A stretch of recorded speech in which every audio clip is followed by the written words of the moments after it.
What's up, everyone? Well. Hey guys. What's going on? Oh, good. We got a special guest here tonight, guys. We got Flat Earth Dave here, man. What's going on, Dave? I really appreciate you joining us tonight. Kind of a short notice, so thanks for joining us. And yes. We've got some questions for you, man. I hope I have some answers. I hope so too. I love a good lesson, a life lesson every now and then. I like to learn some new things, and I've always kept an open mind. So I will say this: one of the things that how you popped up on my radar was obviously and people know me. I don't believe we went to the moon ever, right? And but I heard you say some things as I was listening to one of your shows, and you say often, belief is the enemy of knowing. And I'm like, hey man, I say that too. I absolutely believe that, and I got that from Crow 7, right? So, yeah, and Crow 777. So that's how I was like, okay, so if you know who that is, then obviously we've got to be thinking the same things here. So so that's why I reached out to you. So we want to discuss a few things, right? Let's talk about NASA, right? Because there are some that are some true hard NASA fanboys, right? And there are those that just I'll absolutely know they're not, right? You don't pick on me, okay? Not picking on you. but I also want to talk about the Earth and it being a ball or not. So there we go. So proving that we didn't go to the moon doesn't prove that the Earth is flat, but they are very much related. But everyone remembers this the Ocean Gate with the submarine, right? The submarine collapse. Yeah. And so just picture this. Just think how ridiculous this is. You've achieved success. You're a billionaire. Right? You're a billionaire. Are you going to go in this windowless thing to the bottom of the ocean where you're looking at a small little computer screen of a camera that's on the outside? Why wouldn't you just stay on the ship and drink a martini watching it on the 100-inch plasma television, okay, with your slippers on and getting a shoulder massage? But you're going to go inside this thing, and then out of nowhere, all of the friggin' engineers in the world say that they're doing structural analysis on this, right? But 50 years later, no one's willing to do a structural analysis on this, okay? I mean, look at this thing, right? This thing supposedly went to the moon. Look at this. It's crepe paper, tape, curtain rods. No structural engineer will ever say anything about this because they don't want to be criticized. But would you put your kid in there and submerge it in a lake? I think the answer is absolutely no. And there's nothing about this. So this alone debunks the moon landing, if you ask me. And then there's a million other things, and we can get into it. But before we start speculating on stuff that we can't physically touch and test, we can do some science here in our reach that proves that we're not on a globe. So I don't know where you want to start. There's so many things. Well, Dave, me personally, I would like to start with you, with your information. I see that was it DITRH? I know what it stands for, but what let's talk about you, Dave. How can people reach you? What's going on in the Flat Earth Dave world? You can find everything that I'm doing. You can find out how to book me on a show. You can find my app. You can find all the videos, the crash course. You can find why Elon Musk is a total fraud. Everything at flatearthdave.com. It's the only thing you have to remember. And flatearthdave.com isn't even where it goes. It takes you to my real website, which is theflatearthpodcast.com. But most people can't even remember that. They're like, oh, I typed in Flat Earth Podcasting and I ended up somewhere else. Flat Earth Dave takes you there. That's all you got to remember. Everything's there. And I always tell people, don't believe anything I tell you. Don't. I mean, because that's, you don't know me. Go verify the stuff that I tell you, that I show you. Verify it. And when we start looking at, the moon and like they want you to believe. And if you're smart, in a few minutes, you're going to throw up your hands. Those of you that think the flat Earth is ridiculous and say, why would they lie? What difference does it make? What difference? And this is where they have you. This is the most important truth in our life, is knowing where you are, knowing the true power that we have. And that's what they're hiding. But let's look at all the dead bodies first that prove that the Earth is not a spinning ball in space. and then we can speculate on why the lie. So when you guys look up at a a large moon in the sky, you're like, oh, hey, the moon is spherical, right? The moon is spherical. So I got 4 moons here, right? And for those of you that don't follow me, is this a sphere? How big is this? Is this the size of a baseball, the size of a yoga ball, or it may be bigger, or is it a ping pong ball? You have no way of knowing. Is it a sphere? You have no way of knowing. Right. So we'll look at this first one, and now you can see what size it is because the hand picked it up. All right, it was a half a sphere, so how would you know what the other half is? How about this one? Sphere? Looks spherish. What if I told you that one was flat? No, it's a sphere. Until you touch it, right? How about this one? Is that one a sphere? Is that a sphere? Is that one a sphere? I'm gonna say no. Yeah. What is it? For a second. Bingo. What is it? What shape is it?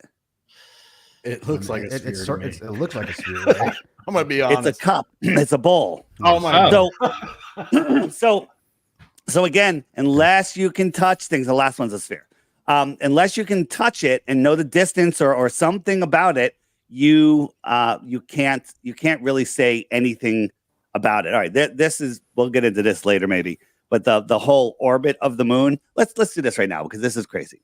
So the Earth is moving. 1 second, Dave. Can you make him full screen so that everybody can see this? You're kind of small. That's a good idea. That's a great idea. Yeah. If you can do that for me, Chris. Oh yeah, I'm sorry. Yeah, sorry. So you guys know those of you that are heliocentrists. It's not gonna work. It's not gonna work? No, I don't think we have it down here. Sure you do. You have to just put speaker view and then mute yourselves or something. I don't know. Yeah, you should be What able to about if you just do speaker view and then when I'm talking, I don't think it does. I'll pop. There you go. There I'm full screen right there.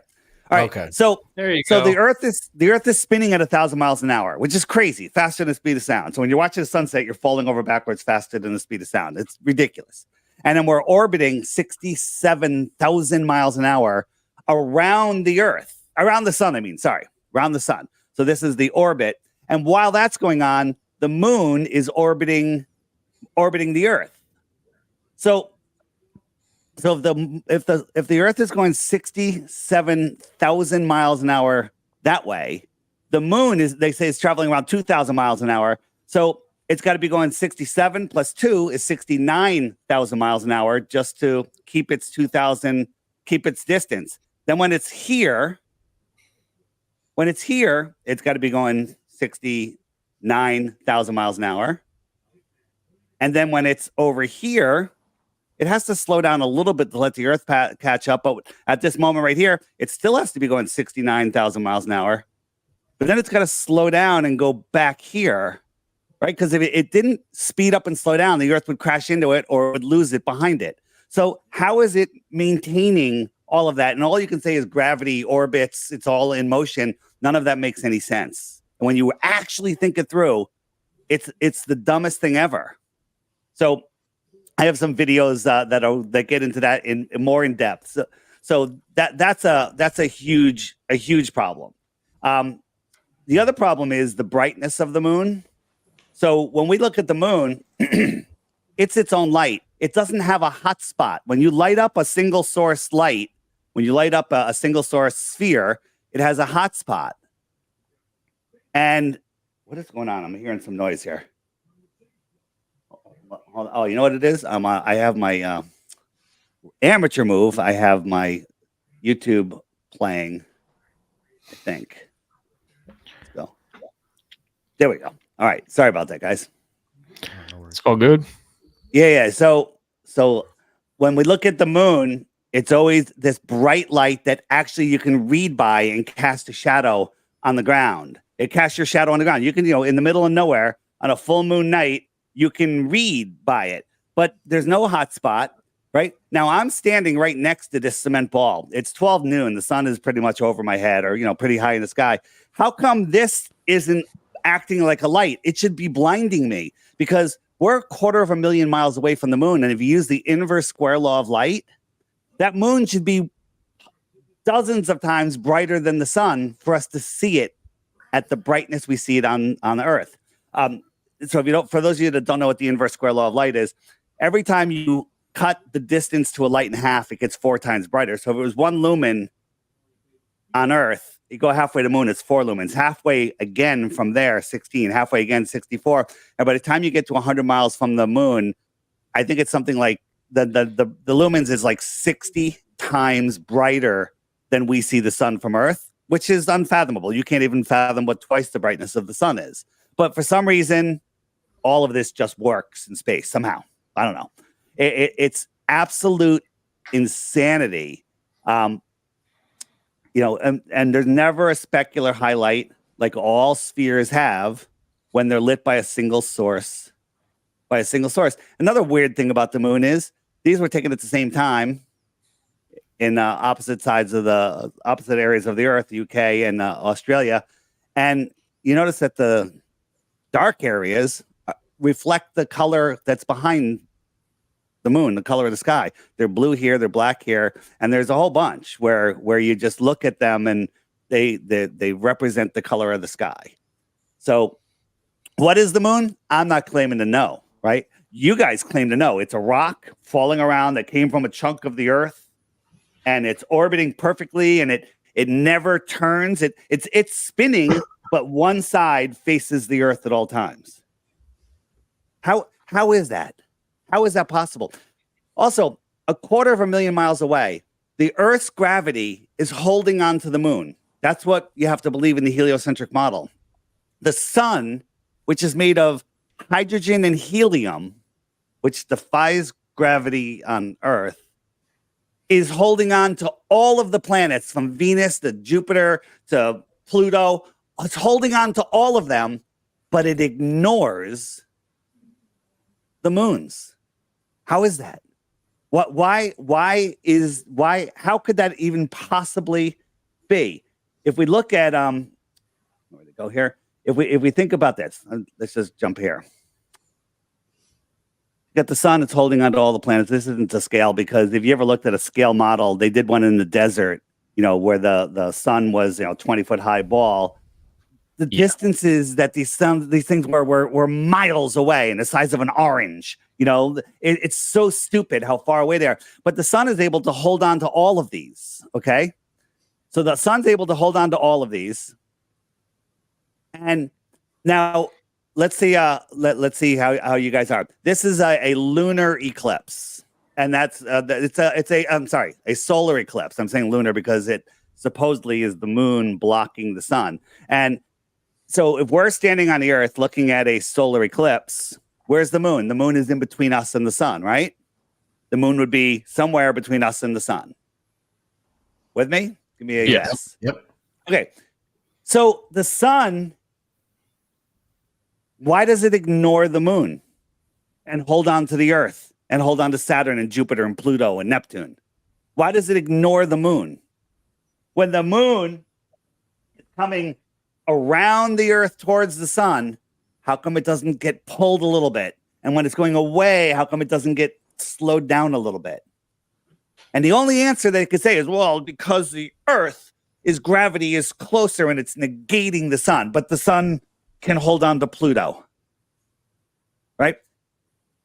It's all made up pseudoscience. And you just have to believe that all of this solar system stuff is incredible. You guys know what the 3-body problem is?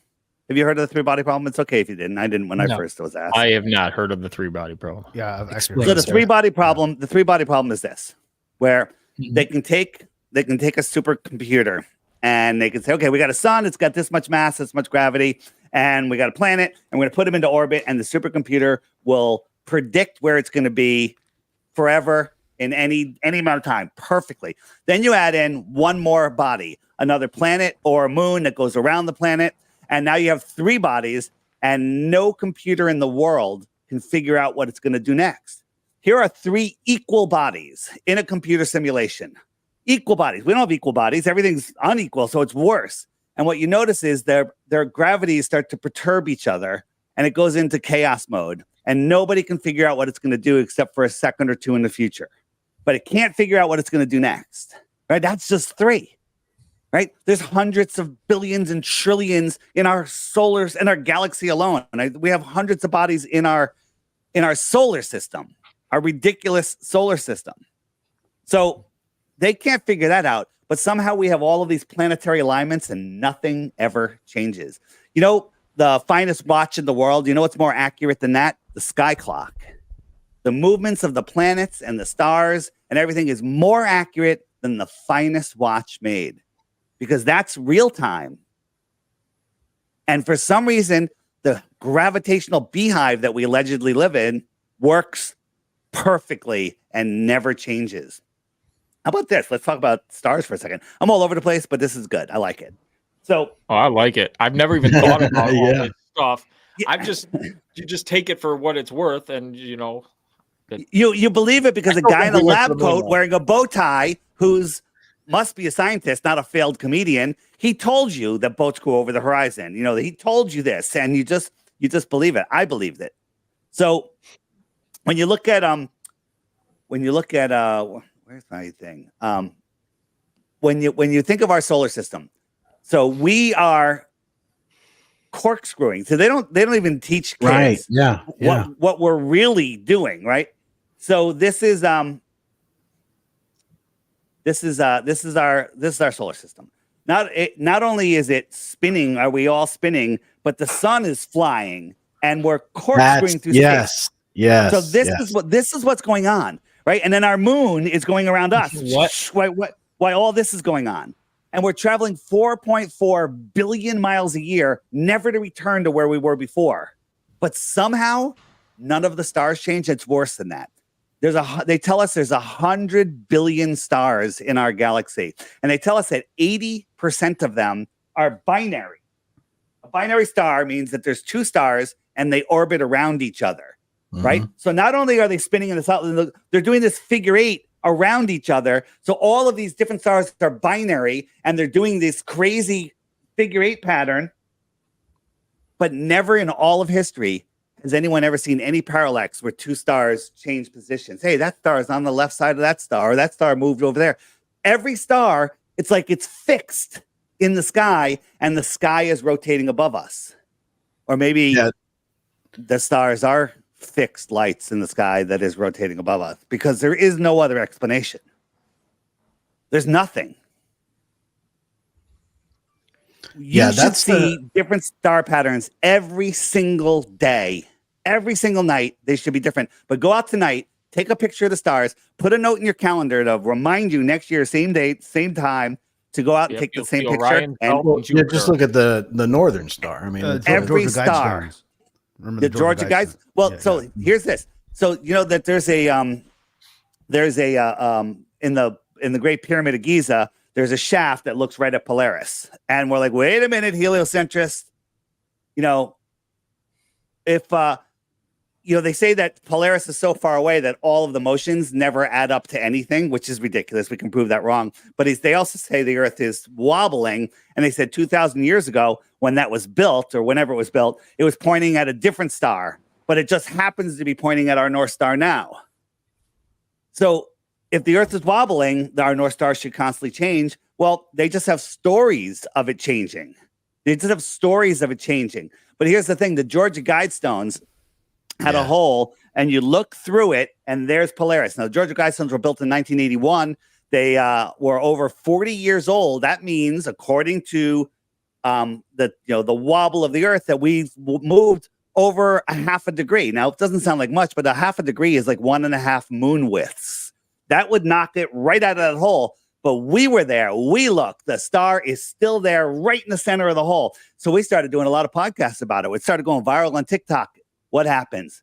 Bam. Somebody blew up the Georgia Guidestones. And within 3 hours, just like on 9/11, they bulldozed the whole thing and got rid of all the evidence. Yep. Yeah, I remember. Is that because of us? I say 100%. It's because of us. No doubt. Yeah. So my thing was, when I saw that, what you just had up there a minute ago about us corkscrewing through the galaxy, that was one of my things, is that when I saw that first time I saw that, I'm like, okay, how I do believe that that's the way we're going and everything. But how do Why would you believe that? But okay, so let's just say, okay, that to me, something like that would seem like they're stuck in some type of gravitational whatever. I don't know. It seems like we're just sitting there going around in circles. I'm going to let you finish what you said, but just listen to what you just said.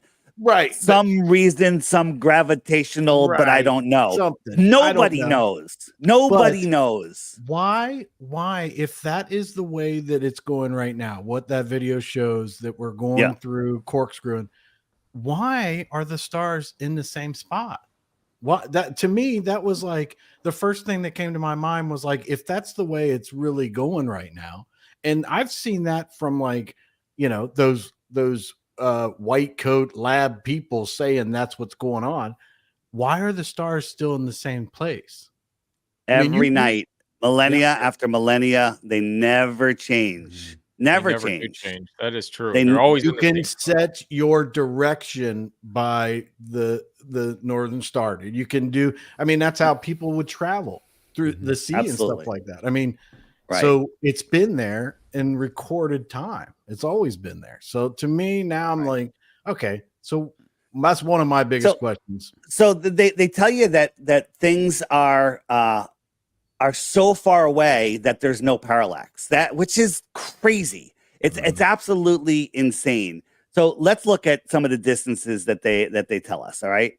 So here is, imagine if the sun was a mile over your head. Whoops. I don't want that. Hold on a second. If the sun was a mile over your head and you looked up, all you would see is the sun. This is just a simulation.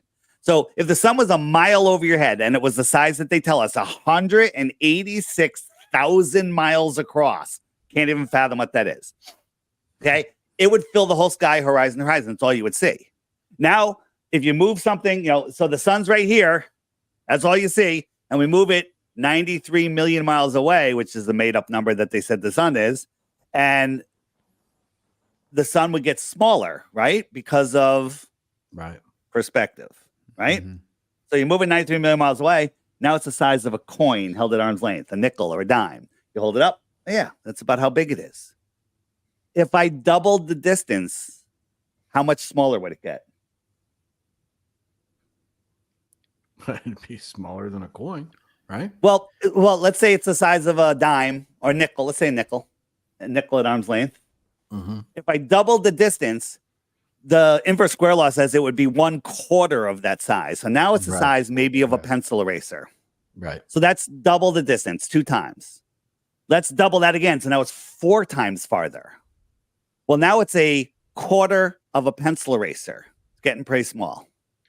Okay, that's 4. Double it again. Now it's 8 times farther. It's now the size of a pinhead. It's the size of a star. So at 8 times the distance of our sun, it would be the size of a regular star. Okay. Now they tell us the sun is 8 light minutes away, right? The speed that light travels in 8 minutes is how far the sun is. 8 times 8 is 64. So at 8 times the distance, at 1 light hour, the sun is the size of a star. What happens if we double it again to 2 light hours? Could you see it? 4 light hours. Could you see it? 8 light hours. Could you see it? 24 light hours. 1 light day. Scientifically provable, impossible to see. And the brightness issue is another problem because every time you double it, it's 1/4 of the brightness. So it would have fizzed out by now at 1 light day away. 1 light day, like 1 light hour is too far, but 1 light day away because we're going to give it all the advantage. You could not see it. Now, what good does that do us with astronomy? Because I'm theorizing, like, so what can we compare it to? Well, let's compare it to Polaris. Polaris, they tell us, is 48 times bigger, or 46, but let's say 48. It's an easier number to work with. 48 times bigger than the sun. So, you know what sizing and variance is? They tell us that the sun is 400 times bigger than the moon and 400 times farther. That's why they look like they're the same size, right? Maybe they're just the same size, but that's what they tell us. So if Polaris is 48 times bigger than the sun, and at 1 light day away, we could not see the sun. That's a fact. That means at 48 light days away, we could not see Polaris. 48 light days away. It's not even 2 months. Let's round up to a year. So now it's ridiculous. It's way beyond any possibility of being able to see it at 1 light year away. They tell us Polaris is 433 light years away.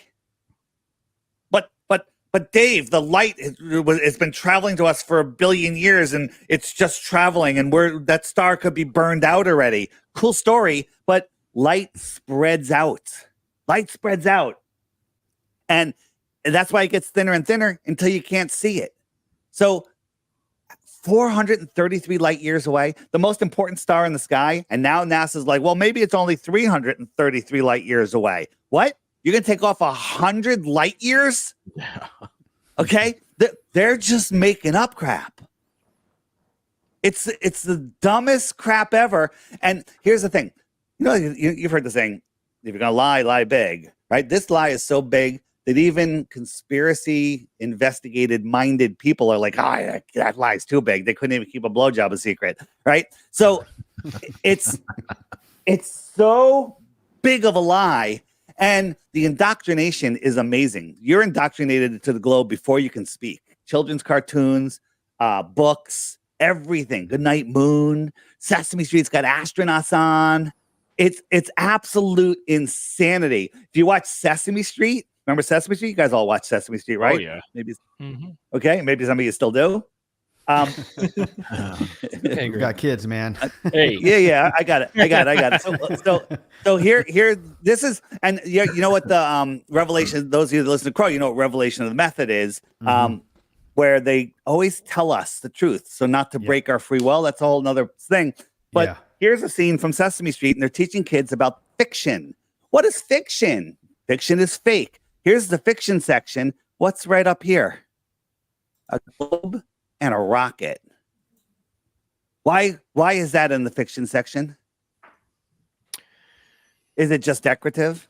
I think it's just decorative. You think it's just I believe in the revelation method. I mean, 100%. Revelation of the method. Of the method, because you can see that not just in this and what you're explaining, but in other things, going on in the world. It's so obvious. But that's crazy. So I'm going to do one more thing on the moon, and then I'd like to come back to the Earth and just talk. Before we get to the moon, but I'll get there in a second. Is the distance to stars?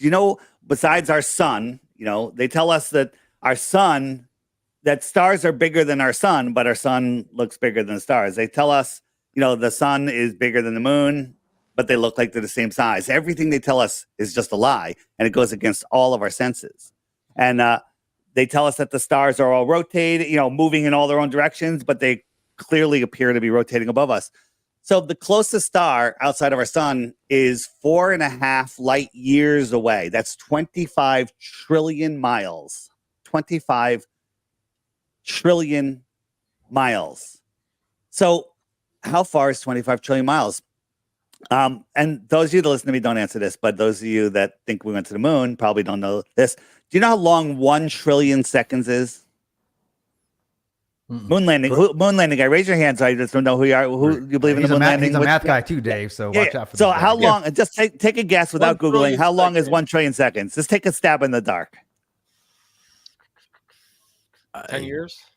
10, very, very close. 31,000 years. Okay. So very close. I like one. But listen, just now let that sink in. 1 trillion seconds is 31,000 years. So if you and I got in a rocket ship and we're traveling a mile per second, which no one has ever gone that fast, after 31,000 years, we only have to do that 24 more times to get there. This is to get to the nearest star, right? To get to the nearest star. But you know what? Okay. Dave got some secret technology. I got a rocket that goes 100,000 miles an hour. You can't even fathom what that is. Guess what? It's only going to take us 28,000 years to get there. Okay? So anyone that's thinking about funding NASA and funding SpaceX so we can go to other planets is ridiculous. It's the dumbest thing ever. 28,000 years at an impossible speed to get to the closest star. And what's there? Right? None of that is real. Why are all the stars the same size? Why do they never move? Why are they so bright? Why is Jupiter's in the sky tonight. Go out and look at it. It's like a piece of the sun. How does that dusty, dirty ball with a distant, small sun, when you're on Jupiter, the sun's really small. How does that light up Jupiter, reflect back to our eyes, and look as bright as the sun, but just smaller? The answer is that we're looking at a light in the sky that's local, very close. It's not a planet. So now we'll go to the moon. Let's go to the moon. If I show you something on the moon that doesn't make any sense, as I said at the beginning, you have to face it. You have to say, all right, well, they're faking that. And if they're faking that, they're faking everything. So if I can show you that NASA's faking anything, then they're faking everything. Why would they fake, weightlessness on the space station? So here is a shot from, I forget which Apollo mission this is. So here's the guy's shadow. They didn't bring any lights to the moon. So the sun. Who's okay? That's the person's shadow. Okay. Here's the person's shadow. The sun's on his back. So that means the sun is over there behind him, right?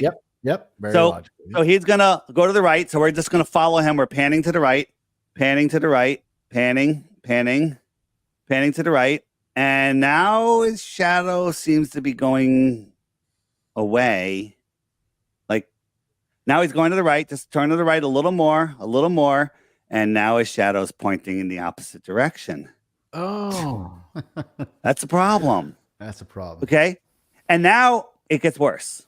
Well, right? we're assuming that the camera is stationary, right?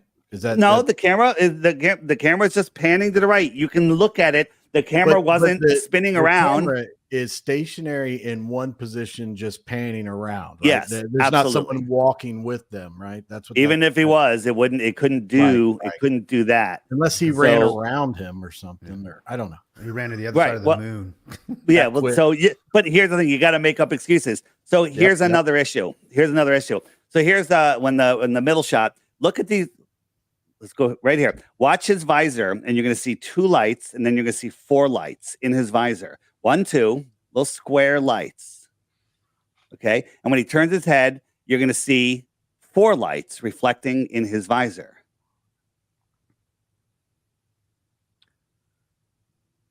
There. 1, 2, 3, 4. Is it something like this? I don't know. Maybe, but it's not on the moon. With a single source light. Did you guys see the whistleblower? Maybe the lunar module has floodlights. I mean, maybe they just. It doesn't. Nope, it doesn't. They admit they didn't bring any external. Yep. Yeah, I do know that. So the scientific reason they claim that the shadows are like this because the craters creating surface roughness that cast those shadows. That's the scientific reason they claim. Cool story, bro. Cool story, bro. Take a drink. Cool story, bro. Cool story, bro. So let's look at the Lem one. So they're all against me. So again, back then they had Hasselblad cameras with film. Let's just pretend they had secret digital technology and they could beam it back to Earth. And they also had a remote that would pan the camera up to follow this. Now, here's the Lem. There's 2 guys in here wearing diapers, and the nozzle is down here. Okay, the nozzle's down here. So the orbiter is moving 2,000 miles an hour above the moon. An explosion happens. It leaves the nozzle down there. What's this thing? Just going poof like a skeet shoot, and it's going to go up, and it's going to meet the orbiter, and they're going to connect. Are you kidding me? And how did this film get back to Earth? And how did that pan up? How is that possible? And then 2 of the guys, because of the craters, right? Great Greek. The craters and the reflection. So this is the guy that was in the orbiter by himself. So they got a lot of paper up there. He's got to look at these numbers, very important. And if hey, watch, wait, who panned that camera up? Who panned that camera up? He's alone, orbiting while his 2 buddies are in there playing golf and riding doom buggies. And who panned that camera up? This is all just him on a 0G plane, and they're mesmerizing the world. They're hypnotizing the world to believe that we can walk on balls in space. This is all to hide the flat Earth, right? When Admiral Byrd went out in Antarctica, that Project High Jump, he said there's more land on the other side of Antarctica from from Middle America.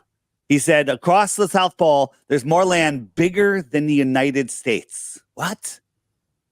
Filled with resources that no human has ever stepped foot upon. And then all of a sudden they say, nobody can go to Antarctica. All the countries in the world eventually signed the treaty, pretty much. And nobody can independently explore Antarctica, but we're going to the moon. A bunch of Freemasons are going to the moon, and you can never verify anything they tell you. But we can catch them faking crap all the time. So we had some anomalies on the moon. Let's just, what else is NASA? NASA has the International Space Station. Let's just look at that for a second. Okay. Hey, Dave, So- when you're done with that, I want you to speak to like Greek up above you. He has witnessed many launches of rockets going into space, right? So I want you to over speak 40. to that. Yeah, over 40. he Yeah. says, So where did questions too, Dave? let's go. We'll go over to rockets. Rockets are my favorite. So rockets are a big deception, and sometimes they launch smaller rockets. Sometimes they launch pretty large rockets. No one is ever on these rockets. Sometimes it's just CGI. Sometimes there's nothing. Then nobody actually sees them. They do a lot of them at night because then they could launch something smaller and you just see this red thing. And all the rocket launches, they all go right out. They curve over rather quickly and they crash in the Bermuda Triangle. That's what the whole Bermuda Triangle is about. They don't want anybody out there when they're crashing rockets. What? Yeah, all the rockets crash into the Bermuda Triangle, and nobody is ever on one of them. What about the Challenger? Did you guys have you looked into the Challenger accident yet? Yeah, I remember being a I watched in middle school. That was documentaries on interesting. Pretty Challenger. rough Yeah. on my childhood. Well, that was MK Ultra mind control, where they basically wheeled televisions into every classroom so everyone could watch it. You had a teacher, you had everything, and the thing explodes. It's ridiculous. The whole story is ridiculous. And now, do you know that 6 of the 7 have been found and are working at universities? They're not dead. They have the same name. They say they're identical twins, but they're not the same person. None of them ever showed up at the funeral of their sibling, but they're identical twins. 6 of the 7. Holy smokes. Weird. I have to look into that one for sure. I have Yeah. never looked into that or heard that one. If So that is something that I so will look into because that's interesting. Write this down. And we've done all the work for you. There's a movie called The Next Level. No, Level with Me has that one in it. There's Level, The Next Level, and Level with Me. You can find them all on my website, flatearthdave.com. Go down to the crash course, or if you have my app, go to the FE movies section and watch all 3 of those, but watch them in reverse order, because Level with Me, that has all the Challenger stuff on it, and watch it and then go, scratch your head. We've done all of the research for you. So when you're watching, I'm trying to find the rocket pass, if you really look at any of these rocket pass, where the hell did it go? If you look at the rocket pass, they all just curve over and they crash right into the ocean. They go up and they go right over, and they say, well, that's going around the curve of the Earth. But wait a minute, how can we see it go around the curve of the Earth when we're watching airplanes? They go straight. You watch chemtrails, they're going straight. Okay, but this is going right in. It's going right into the water. Yeah, they do, and they do look like they follow the curve of the Earth, but no, they want you to believe that, because you're like, it has to be the curve of the Earth, because otherwise it would crash into the ocean, and it's not doing that. Or maybe it is. Maybe it is. Have you seen videos where they say it takes a right turn and goes over the ocean? I believe that is false. It doesn't turn. It's just headed that way to begin with. Yeah, I haven't heard that, but I've seen some. They say, "Oh, look at this video. You can see the rocket take a right turn." Oh, I'm like, no, it doesn't take a right turn. Where it goes, that's yeah. So these are the rocket pass every single time, but there's all different ones. And again, I'm jumping all over the place here, but I want to show you that since we're talking about the Challenger, here's the Challenger crew. Here are their identical twins. They're all working for universities. They all have the same names. There's no record of a twin being born to any of them that anybody could find. And the only one we can't find is Jarvis. He could have died like in a car crash or cancer or something, and they're never going to tell us about it because he's already dead. So we don't know where he is. The other thing is stuff like this. This they really launched, but guess what this is? This external tank. Dave, can you bring up the? It's a blimp. But listen, can you? Oh yeah, can you bring up? I saw, it was from you a while back. This one. Yes, right? Yeah, I saw yes. that one. Okay. The part crazy. where it The literally recovery, looked like a piece of paper. Yeah. So I got it all there. I'm with you. Okay. So you're on the shuttle. It separates from the external tank, which is going to fall back to Earth, and it's going to atomize. 20,000 pounds of steel is going to turn into ash before it hits the clouds. Okay, that's the story. These guys are on their way up at 20,000 miles an hour up. But somehow, one of the pilots can look, it shows you the curve of the Earth, and he's able to film the thing, right? So let me just go a little farther here. Oh, that's not what I want to show you. I want to show you this one instead. Sorry, wrong one. So they're filming this extended. How is that possible? This is falling, and they're going up at 20,000 miles an hour. How does he keep it in focus? How does he keep it in the frame? It would be out of the frame in a split second. So now watch this. This is falling, and it's going to deatomize before it gets to those clouds? Or is this a balloon floating? Now watch right about here. In about 5 seconds, a piece of tissue is going to float by. It's going to give you a little contrast. Ready? Here it comes. See it? Did you see it? I'll go back. Yeah, here it comes again. That's going to show you that this is floating, not falling. There it goes. Okay, this is floating. This is being filmed by the guys that are on their way up. And then the Globetrotters go, well, this is just, it's got that momentum too. So it's orbiting. It's not, no, it's falling. It's supposedly falling. And it's going to burn up. And I have a video on my app, on the More Resources page, which is the web button. There's a thing called Rocket Balloons. And you watch the full video on this, it's crazy. And I show you the blimps. They have blimps that they make that look just like this. This is a blimp. Guess who controls all the helium of the world? Want to take a guess?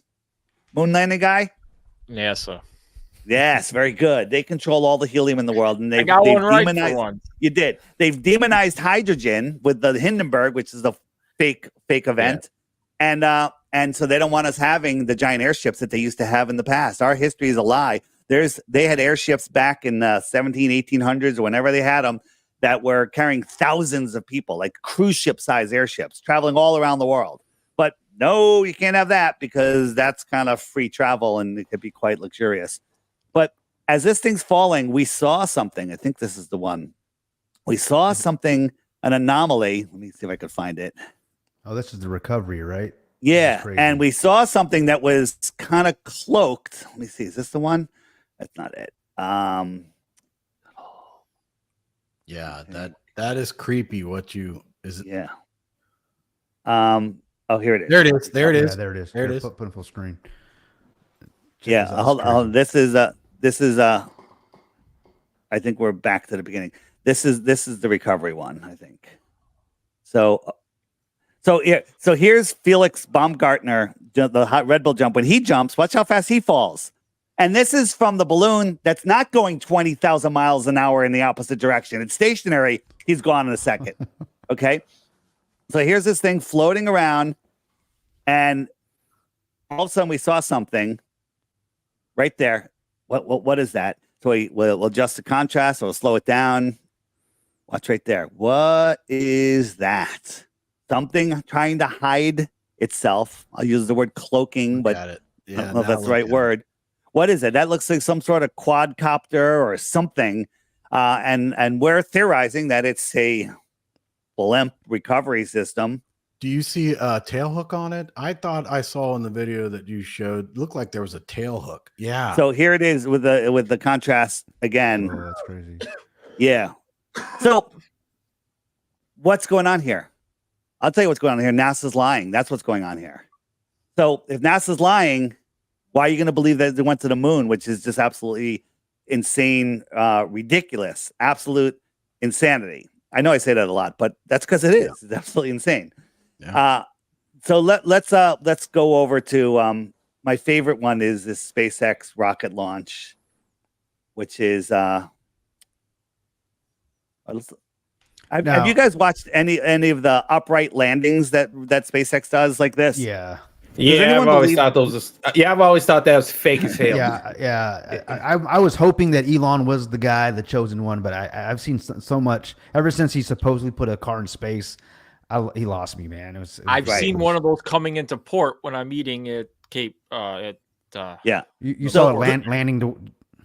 No, I saw it standing upright on the barge. They brought it into the port, but I haven't. Let's look at this. Look at this. So this is a flat Earth. And then when they change the camera, it goes back to a globe when it goes back and forth. So this thing is the first stage falling back. These little milk crates are going to land it on a raft 800 miles off the coast of Florida. No one's on the raft. And somehow it's going to land on this tiny little raft with a little tiny flame. This is like 10, 15, 20 tons falling out of the sky. It's going to land on this little raft upright. And they always have like little camera problems. And this is gigantic. Like a truck can drive underneath those legs. It's huge. And it lands on this raft. No problem. No wave, no splash. And, if you think about it, at 40,000 feet, there's 200-mile-an-hour winds going in one direction. And ocean swells and winds. And somehow this thing goes up and lands perfectly. Now look at the curved Earth, right? Curved Earth. And it switches back. But so now we have the ground camera of drone boat 800 miles off. Here it comes, synchronized. Let's watch what happens. And this is all we see. This literally could be like a bottle rocket and a guy just going beep, and he puts it down. You can't see his hand on the top. Oh. This is just ridiculous. And people just eat this up. And here's one coming down at night, landing. Are you kidding me? And these milk crates are all that steer. And if any of you have been on the ocean, when the hell is the ocean ever calm? Out in the middle of the ocean, there's always swells out there. Occasionally, it's calm. Occasionally. Yeah, I watched Deadliest Catch. It's never calm. It's never calm. Where you say cue the CGI, the Elon Musk one, right? Yeah. That one's hilarious. So again, that's when I was like, okay, I'm done with Elon, man. This shit's fake. Yeah. So this is what I call the grain silo. This is a test shot of penis-looking rocket that is going to go to Mars. And look at this little crappy little stand it's on. So now watch the editing. Edit. Now look how slow this is moving. And this little nice clean flame. Now all the smoke is left behind. Now there's no more smoke. Far camera. Look at all these angles. Now use your mind. How high is this? If we're kind of underneath it, but we can see the side. Oh, now it's really high from the onboard camera. Now it's kind of low. I don't see a whole lot of thrust going on here. Is it still going up? Oh, I guess it is still going up. Now the engines are off. Announcer says it's free falling now. So this thing is free falling. Look at the smoke. How fast is that going? Now watch when it edits. Watch the smoke speed change. Look at it now. Is that 20 tons free falling? Free falling. And wait, where's that? Whoa, look how high it is now. Look how high it is now. How could you even see it from the ground? Now look at it. We have the side view. This looks like one of those old Saturday morning cartoons when I was a kid. Now it's up in the sky again, below the clouds. Different clouds now. Now we have, well, wait a minute. This is weird. And now 3 engines turn on. Edit. Cameraman gets right underneath it. 2 of the engines of their little firework display burn out. So now you got 1 engine on the side landing this thing upright. Ask any engineer how that's possible. And now watch. Here comes the CGI smoke, and it lands upright. Look at this. Look at this thing. And what does that look like? What does that look like? They're perverts. Yeah. They're perverts. Looks like a PP, man. It looks like a let's go down that road for a second. This is the first shot that Elon gave us of Earth, and somehow the word sex was in the clouds. Now, maybe that's just some chemtrails and it's just a coincidence. Okay. Okay, you want to be like that? You want to be like that?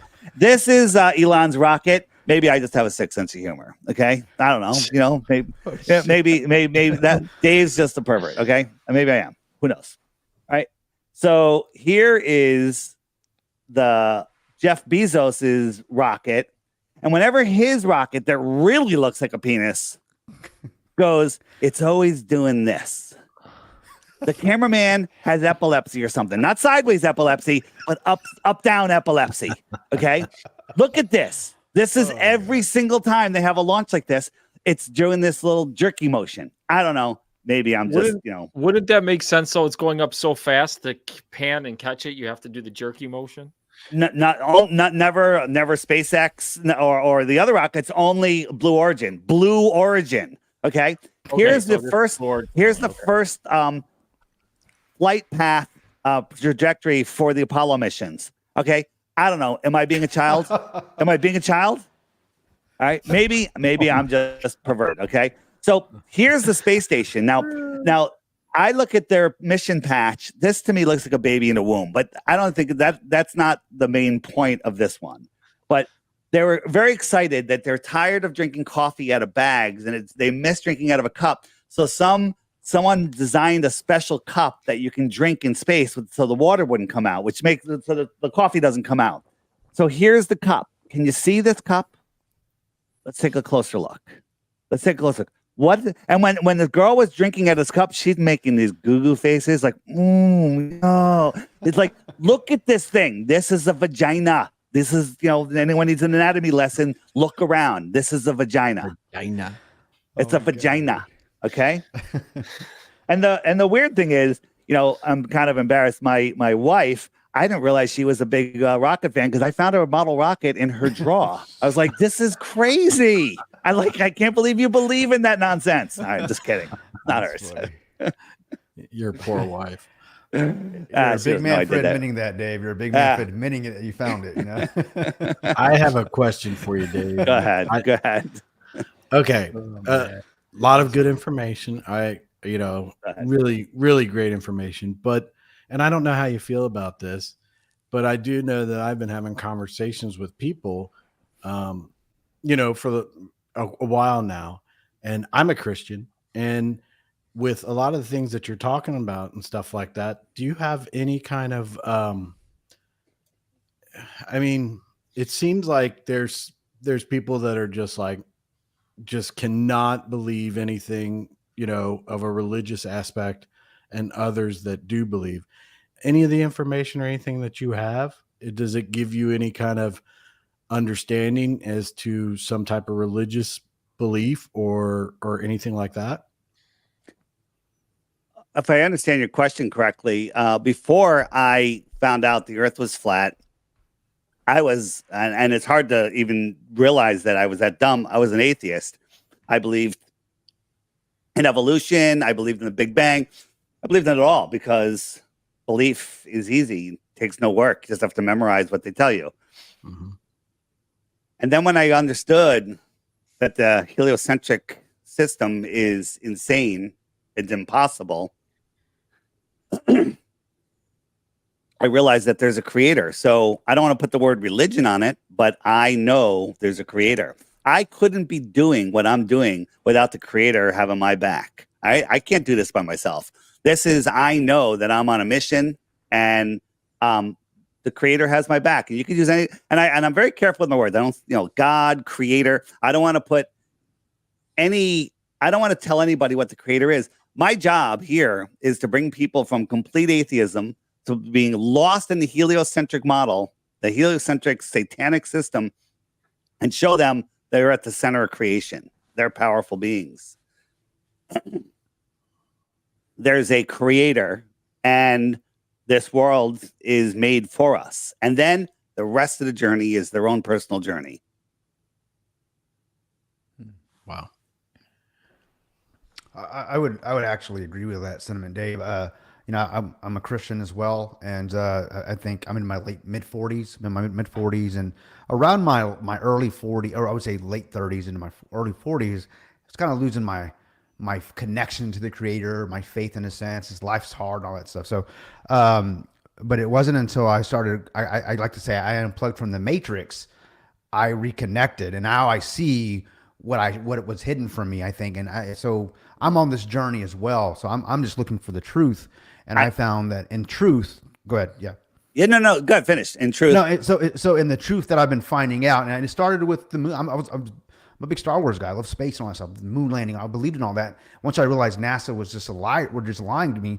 Not only they're lying to me, but the actual origins of NASA, it was over for me. Now I'm on this journey. I'm just searching for the truth. So, you know, and that's where I'm at now. So it's actually, my faith has definitely been emboldened. I know we didn't go to the moon, and I know there's a creator now, and I believe in intelligent design and all that stuff. So I just wanted to say that. So I can agree with you in that regard.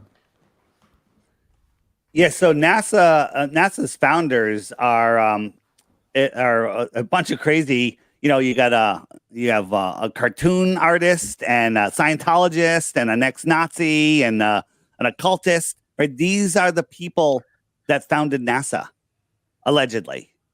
So again, NASA is insane. But being a Christian, you're a good person. Everyone's a good. The world is made of trusting people that can't fathom the amount of evil that there is, and that's how they get away with it. If you can't imagine the amount of evil that there is, you're not going to see it. It's going to be invisible to you, but you're going to be under its spell. On my app, there's a biblical section. Amazing videos there. There's 200 verses in the Bible that the earth is stationary. Just a little plug here. December 2nd, Pastor Greg Locke from the Mega Global Church in Tennessee. He's one of those super church guys, has a huge congregation, millions and millions of people. He had a meltdown about flat earth, yelling at his parishioners. Is that right? Is that the word? Parishioners. Parishioners. Thank you. Yeah. Parishioners. I'm thinking partition. Parishioners.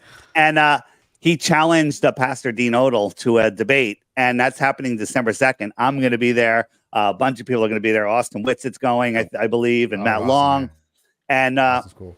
And this guy is going to have to eat some humble pie. It's going to be crazy. It's going to be a massive event. And it's going to wake up a lot of people. 2nd. Will it wake him up is the question. I don't know how deep his feet are dug in. But if you're a Bible believer or a Bible hater, you got to watch these biblical videos here. They're amazing. They'll change your life. So tell me about this app. Where can we get the app? You know, I mean, you've referenced a few times. What can you do with the app? Like, what is it all about? If you don't mind. So if you right now, like, if you, let's say you were looking how to cook a turkey last Thanksgiving or 5 Thanksgivings ago, and you search it on YouTube and you want to find that same video, you can just go to your history and search Thanksgiving how to cook a turkey, and bam, all of your history that has to do with that topic will show right up. Whether you search it 5 years ago, 5 hours ago, or 5 minutes ago, it'll show up in your history on YouTube. And that's the same for everything. Loch Ness Monster, COVID, whatever you want, it'll show up in your history. Now, if you go to my channel, to Jaronism's channel, to Globebusters, you know, and watch real flat earth videos, they'll be right there in your history while you're looking at it, right? But let a couple days go by, weeks go by, hours, minutes, doesn't matter. You search your history for flat earth, all of them will disappear, and only propaganda videos will show up. That's the only topic that happens with, flat earth. When they were talking about censorship online, conspiracy theories in the congressional hearing, flat earth was the example that they used, okay? So we know the government lies. We know they don't have our best interests. You know that everything that is the opposite of what they say. That should make you want to look. But my app right here, the app shows you how the flat earth works. The sun is the hour hand. It goes around once a day, keeps track of the hours and the minutes. And if I turn on if I speed it up, you'll see the moon is right in front of it, and it's going to lap the moon. So every 28, 29 times around, it'll lap the moon. So the moon keeps track of the weeks and the moons. There used to be 13 moons of 28 days. And then if I turn the stars on, the stars will lap the sun once a year. So they're going slightly faster. So the sun will drift backwards through each zodiac until it resets after a year. So that's how the sun is in a sign. I never understood, how could the sun be in a sign? The sun's moving, we're spinning. It doesn't make any sense. This is how it makes sense. The wheels in the sky keep on turning. The sun, the moon, and the stars. And then the planets, which are wandering stars, do their thing. But that's just showing you, when you're trying to explain it to lots of people. But what happens is every day, and this is my challenge, my 3 Bitcoin challenge, which I think is what brought you to me. Yes. Every day there's a featured video right here, because if you Google flat Earth, you're going to get the same garbage. You Google David Weiss horizon proof, David Weiss sun fade out, or sun fade out, top 10 flat Earth proofs. You're going to get the same results every time, which are propaganda videos that have nothing to do with your search. You put flat Earth in, you get propaganda. So this bypasses that. And what I tell people is, if you think flat Earth is stupid, good for you. You think the globe is real? Great. Well, the globe is a physical thing. You should be able to prove it. Right? I can prove my computer is physical. I can touch it. I can hit you on the head with it. I can prove it lots of different ways. If the Earth is a globe, all you need to do is find one proof and you win 3 Bitcoins. One proof, 3 Bitcoins. But the thing is, so you don't waste my time, watch the daily video each morning while you're having your breakfast for a week. Okay? Short. I usually do short ones during the week, and not even that long on the weekend. Just watch that for 2 weeks. And at the end of that 2 weeks, if you think the Earth is a globe, which you probably won't, make sure you hit the frequently asked questions, and all of your questions are there. Well, what about seasons? What about circumnavigation? What about the ISS? They're all there. Watch them before you send me some Flat Earth 101 question. So that it has the frequently asked questions. It has images. So let's say someone says, well, what about, I want to show someone about the Southern flight. So you just type in Southern, boom, SOU, and here are all the Southern flight paths. You guys haven't looked into that. Here we are going from South Africa. It goes all the way up to Dubai, Hong Kong, or Malaysia before it goes over to Australia. But if you look at it on a flat Earth map, kind of makes sense. So it has all of that stuff there. So when you're looking for images, again, before I typed in LEM, Moonlander, there it is. There's the LEM. You can show somebody, look how absolutely ridiculous this is. You can find anything. We're adding more and more images all the time. How about the moon buggy? There we go. This is my favorite one right here.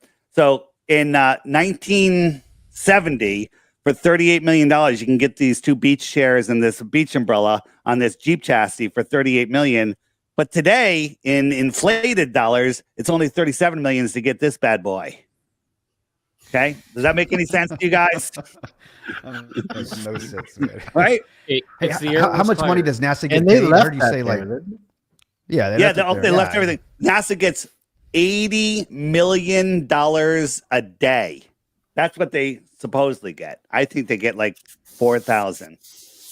Dave, I know we only got you for an hour, man, and I really I can go a little over. I can go a little over. Great. If you don't mind, because this is definitely going to spark a lot of questions. And our legend has joined us too. It is. Let me just show you a few other things. I now have a video search. So like you're looking for that specific. Hey, Dave was on InfoWars. I want to see that. So just type in InfoWars and search up. And actually, the reason it just shut down is because Google is screwing with us. We're doing an update tomorrow, so it would pull up the video. That's a whole long story. But the other thing is in here we have books, right? There's tons of books, kids books, adult books. Amazing 16 emergency landings, great book. I actually just ordered that one. The 16 it actually came in the other day. I haven't looked at it yet, but I heard you reference it, so I'm going to check it out. Yeah, and then whoever said they like Star Wars, I think everyone likes Star Wars. This book is Star Wars here on Earth. It makes sense here on Earth. It's amazing. It's literally Star Wars here on Earth with external ponds. Again, I talk about what's beyond. This is called The Navigator Who Crossed the Ice Wall.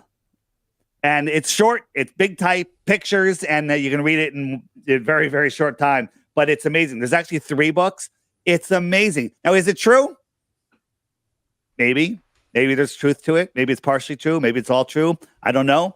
Again, we don't need to go beyond the shoreline of Antarctica or above the firmament to prove the Earth is level plane. And I want to, in a minute, just let me finish this. And I just want to go back to Earth and space being next to each other. It's impossible. So we have a homeschool section, tons of stuff, crows in here, Austin Whitsitt, Schooling Globers, all sorts of stuff. You want to learn about our past? Check out this guy, My Lunch Break. Mind-blowing. And this guy, Jake, I'm the Improbable Dreamer. Bring food and water if you click those buttons, because you're going to be in a rabbit hole that there is no bottom to. It is absolutely amazing.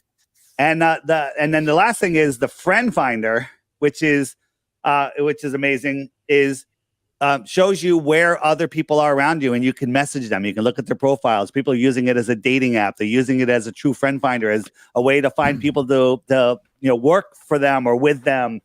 People are getting together, meetups. This is people say flat Earth is dying. No, it's not. No, it's not. These are just the people that have the friend finder on my app. So it's worldwide. Look at the UK. It's crazy. You can't say that on this channel, man. Worldwide. Well, I can say worldwide. I can say around the world, but I can't say. There you go. around the world. You can go around your neighborhood. Does that make it a sphere? Right. So nowhere in a lab or in nature. So forget the anomalies on the moon landing. Forget the nonsense. Just think about it. Space is a vacuum, a void of no pressure.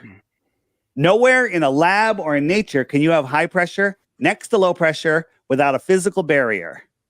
You can't do it because it instantly equalizes. If you open up a soda can, it's equalizing instantly into the room. If you had a big box, a lucite box, and you sucked all the air out of it, so now you have this vacuum chamber, and you opened up a valve on the bottom, the air is going to violently fill right into it. It's going to push right into it. It's going to go in so fast, it's going to be shocking. And no matter where you open that, any altitude, anywhere, it's going to do that. So how can the air on Earth be adjacent to a void?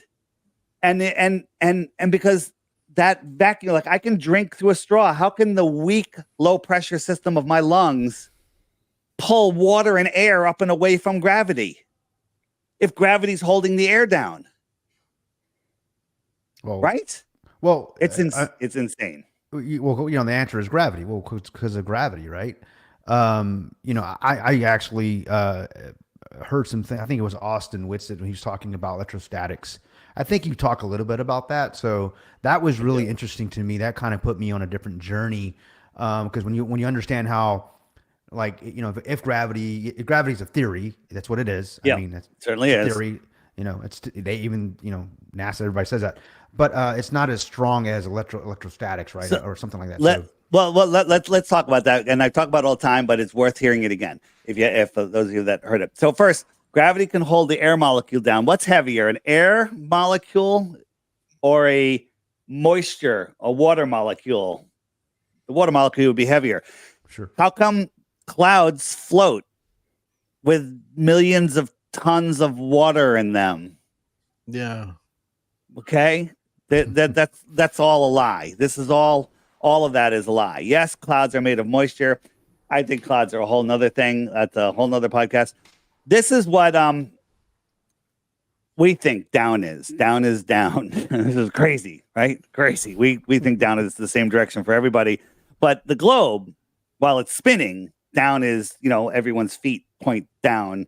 This guy's down is up, and this guy's down is down, and this guy's down is sideways, and this guy's down is inwards. Or maybe just down is down. Okay. They want us to believe in insanity things. So here's a balloon, and it's hanging over because of gravity, supposedly. If I turned up the gravity dial, so this is 1G, if I turned it up 10 times, would it stretch that balloon down a little bit? In theory, probably, right? Because the balloon would be 10 times heavier, and it would stretch the rubber. Well, now I put a little air in this. Guess what? The rubber is being stretched in every direction. This air is trying to escape in every direction, including up. So the air is stronger than gravity, but somehow gravity can hold the air down. It makes no sense because it makes no sense. You can't figure it out, not because you're not smart enough, because it makes no sense. It's dumb. And people like, oh, I can't figure it out, but a guy in a lab coat, he's the one that figured it out, and I gotta believe it because it's in the textbook, and I got an A because I listened to it. Walter Lewin, all the forces that hold this world together are electrostatic. Yeah. And so how can we test that? And we can. So here is, where is it? Where is it? Body problem. Things are moving all over the place for me. So here is, we have this tinfoil triangle, and we put a negative charge into it. So the Earth has a negative charge, and when we put a negative charge into something, it goes up. And if we can maintain that negative charge, it'll stay up in the air. Electrostatic propulsion. Maybe they're hiding that from us too. That from us also. So the opposite of that is, we got these helium balloons, and it's neutrally just holding this. We have just a button wrapped up on here with some tape, and it's just floating a couple inches over the floor. This wire goes to a Van der Graaf generator, and we're going to crank it up, and we're going to put a positive charge into it. And when we do that, it goes down. Did we change gravity, or did we change the electrostatic potential? And we discharge it, goes back up. Are we manipulating gravity, or are we manipulating electrostatics? Here is the silent drone. They say it runs on ionic wind. Whoops. Where is it? It's from MIT. This thing has no moving parts. It's just changing the electrostatic field. It's keeping a negative charge when it's moving through the air, which is positively charged, and it's flying. No moving parts. Are they hiding this type of propulsion from us? Because it would be amazing, right? So you have all of this. And now they're not, this is what they tell us. They tell us that the electrostatic charge is 10, I think it's 26. It might be 36, but let's just say it's 10 to the 26 power stronger than gravity. I think it's 10 to the 26. 10 to the 26. 10 to the 26 stronger than gravity. Do you know how big that number is? A trillion. Remember how big a trillion was? 31,000 years and seconds. A trillion is 10 to the 12th power, right? 10 to the 12th power is a trillion. So 13th power is 14. Each time you add another zero, it's 1,000 times bigger. All the way up to 26. What that means, because it's revelation of the method, if you ask me, is that gravity isn't measurable. Like if I had a 45-pound weight plate and it was only gravity, which was 10 to the 26 less strong than the electrostatic force, if I let it go, I think it would take 1 billion years before it hit the ground because there's nothing pulling it down that is significant. 10 to the 26 power stronger than gravity, stronger than the electrostatic force. And the example I use is, what if I gave you like you said something about my girlfriend, I punch you in the shoulder, and you're like, all right, I deserve that. If I punch you 100 times harder, might send you to the floor. 1,000 times harder, it'd probably break your back. 100,000 times, you're dead. Okay? 1,000,000 times, you're through the floor into the ground and your body can't be found. Okay. 1 billion times harder, I think the entire neighborhood would explode. Okay. 1 trillion times harder, I can't even fathom what it would do. They would think a nuclear bomb went off. Right. That's 10 to the friggin' 12th. Okay. I got to go all the way up to 26 to equal what they say the electrostatic force is. They're lying. The electrostatic force is exactly what it is. It's a weak force, and gravity is not existent if it was real. What about the theory of general relativity? We have a bunch of comments, Dave. Yeah. Our The theory of general relativity. When they talk about gravity, you have Newtonian gravity where mass attracts mass, and we can just prove that that's not the case. Why doesn't a plumb bob tilt towards Mount Everest? How come they all go straight down? And then they say, well, it's Einsteinian the bending warping of space-time. Do you know what the bending and warping of space-time is? Can you explain it?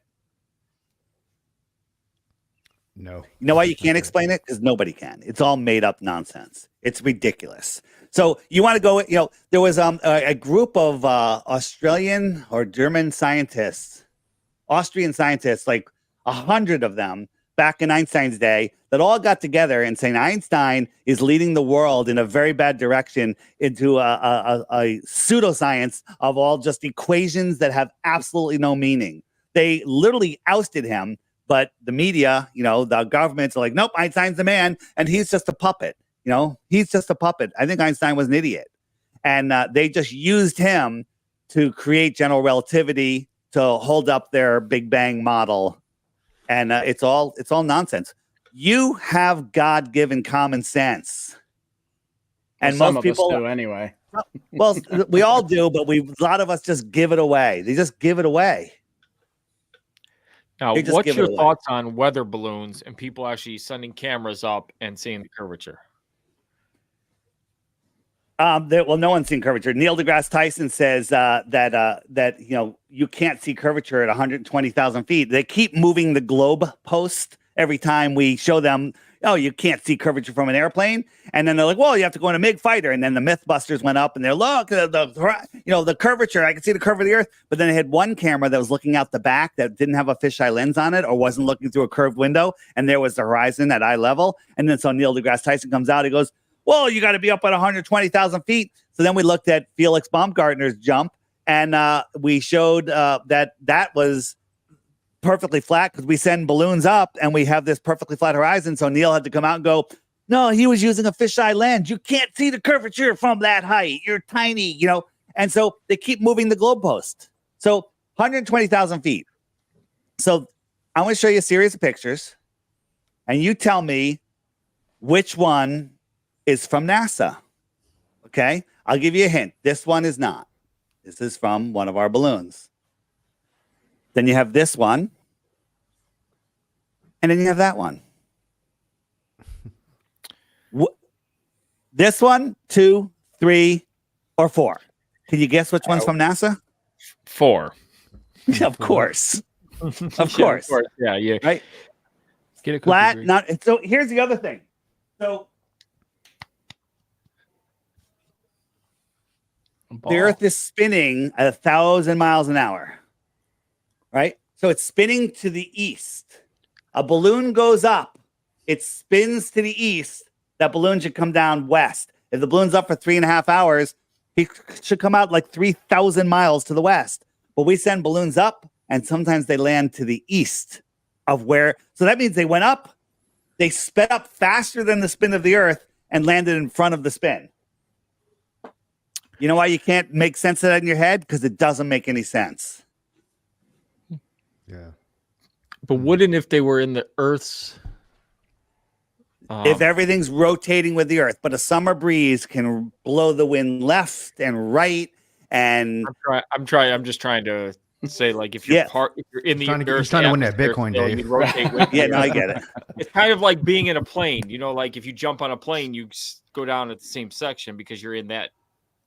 Yeah, so bubble. if you want to compare the plane to the spin of the Earth, you have to first double the speed of the airplane because the airplane is only going 500 miles an hour. Then you have to take off the outer shell of the airplane because there is no outer shell over the Earth. And then you have to nosedive as fast as a skydiver without a parachute just to follow the curve of the Earth at that speed. You have to be going like a mile a minute downwards. And then let me know. Let me know how your little jump is doing at that point. Okay, it makes absolutely no sense whatsoever.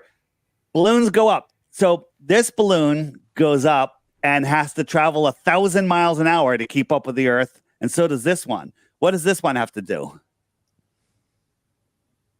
This one just has to go like this. Right? It just has to spin around. All right? And what if there was one here? It's going to go this way. And what's it going to do? How is it going to go around? Think about this. The Earth is spinning. If you're on the equator, the centrifugal force would make you stand tall. If you're here, the centrifugal force should make you fall towards the equator. The centrifugal force Like if I put little strings, taped onto here, and I spun this really fast, all of them would go parallel to the equator. So up here, it would be pointing out there. Here, it would be pointing out there. At the equator, it would be pointing straight out. Bottom, it would be pointing, all of them would be parallel because of centrifugal force. So in the farther north you go, the more you should be falling towards the equator because of the centrifugal force. But Dave, the Earth only spins once per day. Look at the hour hand on a clock. That's going twice as fast because it goes around twice a day. It's not the angular speed that matters. It's the linear speed that matters. Right? If you were on a merry-go-round that went around once per day, you couldn't even tell it was moving. You'd be like, this is really boring. But then you expand that merry-go-round to 24 miles in circumference. Now it's going a mile an hour. It's still pretty slow. Then you expand it to the size of the entire Earth, 24,000 miles around for easy number. Now it's going 1,000 miles an hour. If you're sitting on that outside horse, you're going 1,000 miles an hour and you're taking a left-hand or a right-hand turn at a mile a minute. You're going to die. And that's only going around once a day. Linear speed is what matters, not angular speed. All right, Dave. So if the planet is flat, if the world is flat, it's not a planet. Okay, if the world is flat, okay? Yeah. If I'm going north and south, right? If I had the ability to fly north and completely keep flying north, what happens? Am I falling off the edge, or am I ending up in Antarctica? What's happening when I go north and south? Yeah. So let's this is a good question, but it's a very, very easy question. So I'm gonna show you in a second if I could just find here it is, circumnavigation. All right. So on a flat Earth, here we are. I have a neodymium magnet right here. You can do this yourself. And this is my plane or my boat. It's a compass. And the needle is pointing towards the North Pole. This is the North Pole at the center of our pond. We live in a big pond. All the continents are islands. Okay. So here it is. So if that's north, what's 90 degrees to north? You know? South. West. Yeah, west. Yeah. West, and east is with this way. Now, if this is north, what direction is this? I'm going away from north. Yeah, Opposite south. of north. South. That would be south. What direction is this? South. South, because north is to my back. What direction is this? South. South. Every direction away from north is south. So now, as I try to push this compass, maintaining a direction of 270 degrees west, I have to constantly turn to the right, correcting to the north to maintain my 270. And guess what? I come right back to where I started from. I circumnavigated the Earth going west, and I could do the same thing east. The needle points towards the center. East is a circle. Now, this does not prove that the Earth is flat because it's the same on a globe, at least in the north. Okay. Now, if I try to dead reckon west, which means I'm not going to correct. So here I am, there's north. So there, that stick is pointing west. And if I don't turn, I'm heading south. Mm-hmm. I don't turn, I'm heading south. That's south, that's south, that's south, and that's south, and that's south. It doesn't matter where you go. If you go in a straight line, you're going to hit Antarctica. Watch this. On a globe, I should be able to go south and pop up over here, but he can't do that on a flat Earth. So on a flat Earth, I go south and I never come back. I'm gone. I'm out. I'm going off to the next planet, piece of the plane. I'm going north, north, north. And as I pass the north, the compass does a 180. Now I'm heading south. And I'm off. So if we look at Amelia Earhart, she circumnavigated the Earth. I forget if she went east or west, but here are all the stops she made. So this would be east, east, east, east, east, all the way around. You walk around your neighborhood. Does that mean your neighborhood's a sphere? The North Pole's at the center. This is south. What's out here? I love speculating about that, but we don't know. In the book section on the app, there's a great book, The Navigator Across the Ice Wall, The Smoky God, the The Iron Republic, fantastic. And it's all stories about people that have gone beyond Antarctica and found more land. Oh, Admiral Byrd. Wait, one thing. Don't forget your question. Don't forget your question. Said from Middle America, right here, he went beyond the South Pole and found land bigger than the United States filled with resources. Well, beyond the South Pole is right here. Do you think South Africa or Australia would know that there's a continent as big as the United States or bigger right next to it? Of course they would. Well, that eliminates this prison for your mind. And it opens up to, from Middle America, he went out here. What's out there? What's out there? That's a great question. And there's lots to say about it. But people, this is, so let me show you this. We have a good question in the comments. Like, okay, the equator. Why is the equator warmer? Oh, beautiful! Love that. If it's flat. Yeah, it's very, very, very easy. Let me see if I have a seasons over here. By the way, on the app, under the frequently asked questions, seasons is a great one. So where's a good one for you? Seasons. Well, you know, I'll just show you on the app. It's easy. It's easy. So when you bring a heat source closer to you, it's warmer. Wouldn't you agree? Agree. Yeah. Okay. So here we go. I don't know if you can. I'll make this a little bigger so you can see it. So the sun is almost near that outer yellow line, and that's the Tropic of Capricorn. It'll be there on December 21st. And then from December 21st to June 21st, it'll work its way in towards that inner yellow circle called the Tropic of Cancer. So let's jump forward. We'll go from it's November. So in December, it moves out there. So this is the beginning of December. And so South America is having their summer because the sun is going directly over them. So it's high in the sky. The sun's going to go right over Australia. It's their summer. And it's our winter. I'm in Connecticut. The sun is farther away. When it's farther away, it's like a street light that's farther away. It's lower in the sky. And then 6 months later, 1, 2, 3, 4, 5, 6, the sun will move into the Tropic of Cancer. And it's warm in Mexico because it goes right over Mexico. It's warm over Miami because it goes over Miami. The inner north has the sun closer. So let's say one of you guys came to visit me here in February. It's freezing cold. We go outside and we're sitting outside. We're sitting 20 feet apart because we don't want to infect each other with the boogeyman. And we're drinking our beers and it's freezing outside. Okay? It's freezing. Right? And then one of the moon landing landing believers comes over. And he holds a big. He got a post, 15 feet high, 15 feet long post with a big heat lamp, and holds it directly 15 feet over your head. So you're like, oh, it's good. You take off your coat, your beer melts, you're good. I'm 20 feet away, and I say to you, I said, where is that heat source, that sun? And you're like, oh, it's right up there, and you're pointing right up at it, and you're warm.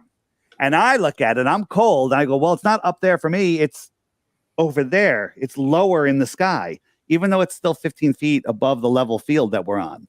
So then he walks over to me, takes him 6 months maybe, and I watch that sun get higher and higher and higher and higher. I get warmer and warmer because it's getting closer to me. It's not actually getting higher. It's getting closer. So everything in between the two tropics is the tropics. This is where all the tropical land is because the sun will pass over them twice a year. Here in the north, it never even passes over us. It comes towards us and it goes away and then it comes back again. So when you're in here, inside of the Tropic of Cancer, you're in the Arctic zone. Okay, the Arctic and the Antarctic is the south. So think about this. What is the sun doing? Let me speed it up. What is the sun doing? If you're anywhere inside of this yellow circle, the sun is arcing around you. Do you agree with that? Mm-hmm. Arcing? Yeah. So the Arctic, to me, it's talking about the sky clock and how it's arcing around you. Now, if you were out here, is the sun arcing around you? No, you're in the Antarctic. So it's antarcing. It's coming towards you and away from you. The sky clock is telling you the truth. But people have been blinded for it. You know what the controller said? It goes, we'll give them time, but we'll make the hour hand go around twice a day so they never figure out where they are. They will never figure out that the sky is the clock. So the tropics are the warm areas that the sun passes over twice, and that the sun leaves, it warms it up more and more each day. It has a positive heating. Right now in Connecticut, we're losing a little heat every day. But when the sun's coming back in April and May, we're gaining heat every day. So it's accumulating and it gets hotter and hotter all the way to July. And then August, it starts cooling off again. That's how seasons work. Seasons make absolutely no sense on the globe whatsoever. Hit the frequently asked questions section, hit the seasons button right there, and you're going to find a whole bunch of videos that Google is hiding from you that will teach you about the seasons. They're really well done, and Google won't let you find them. There you go. That's better. So these videos are hidden. Why are they hiding them from you? Why don't they want you to know? Why don't they want you to know? And the answer is because if you knew what this place was, they wouldn't be able to control you. When people know that they don't have to pay taxes, that they don't have to, participate, that God, man and God are above government. Government's trying to get above all of that.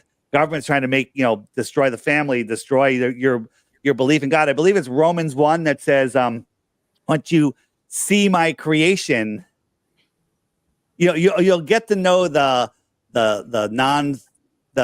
invisible part of God. I'm butchering the quote. You'll get to know the non-physical part or the invisible part of God through his creation. They're hiding his creation. They're hiding God. They don't want you to know the true power that you have. They don't want you to know anything. They don't want you to know about our history. I think there was 100 billion people here a couple hundred years ago. And when we have a collective consciousness that big, they lose control. So they know they got to keep the population down. And they do it all different ways. They do it through poisons. They do it through war. They do it through finance. What's the number one reason people don't have kids or have more kids? College. They're afraid. I can't, right? College is a huge scam. Huge scam. It's a scam in itself. Yeah. And I tell people, if you have kids that are getting ready for college, even if you save money for them, buy them like a duplex, and so they can rent it out and have passive income. Get them a business. Do something. Don't send them to college. Send them to Crow University.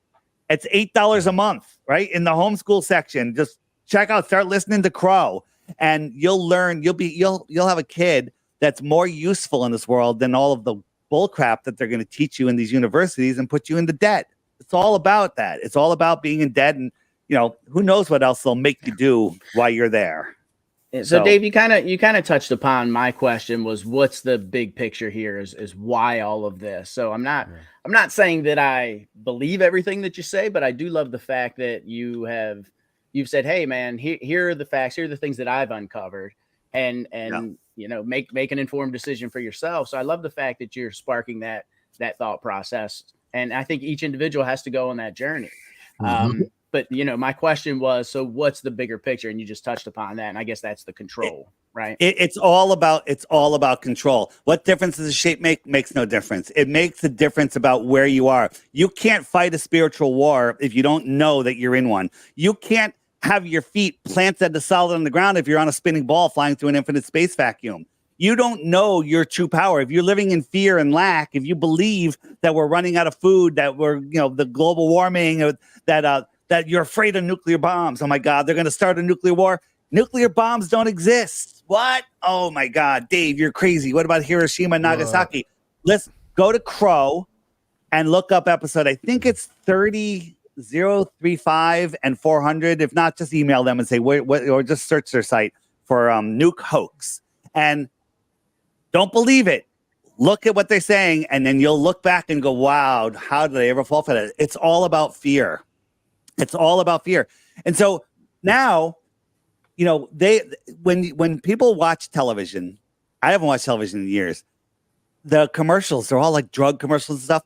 You watch those commercials, you know how they say the side effects may include rectal bleeding, death, and all of that is done on purpose because they want that going into your programming. Because if you hear that, it's casting a spell on you, and it's going to make you sick.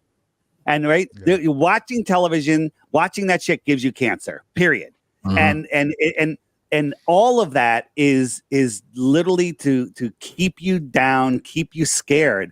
But and they're watching the news and they're like, if this stuff keeps going on here, this is going to spark a nuclear war and we should do this. And when you hear that, if you believe in nuclear war, every cell in your body is now at dis-ease. You're literally like, oh, this is, I wish these, even if you hate the governments and think that they're stupid, you're fearing false evidence appearing real about nuclear bombs.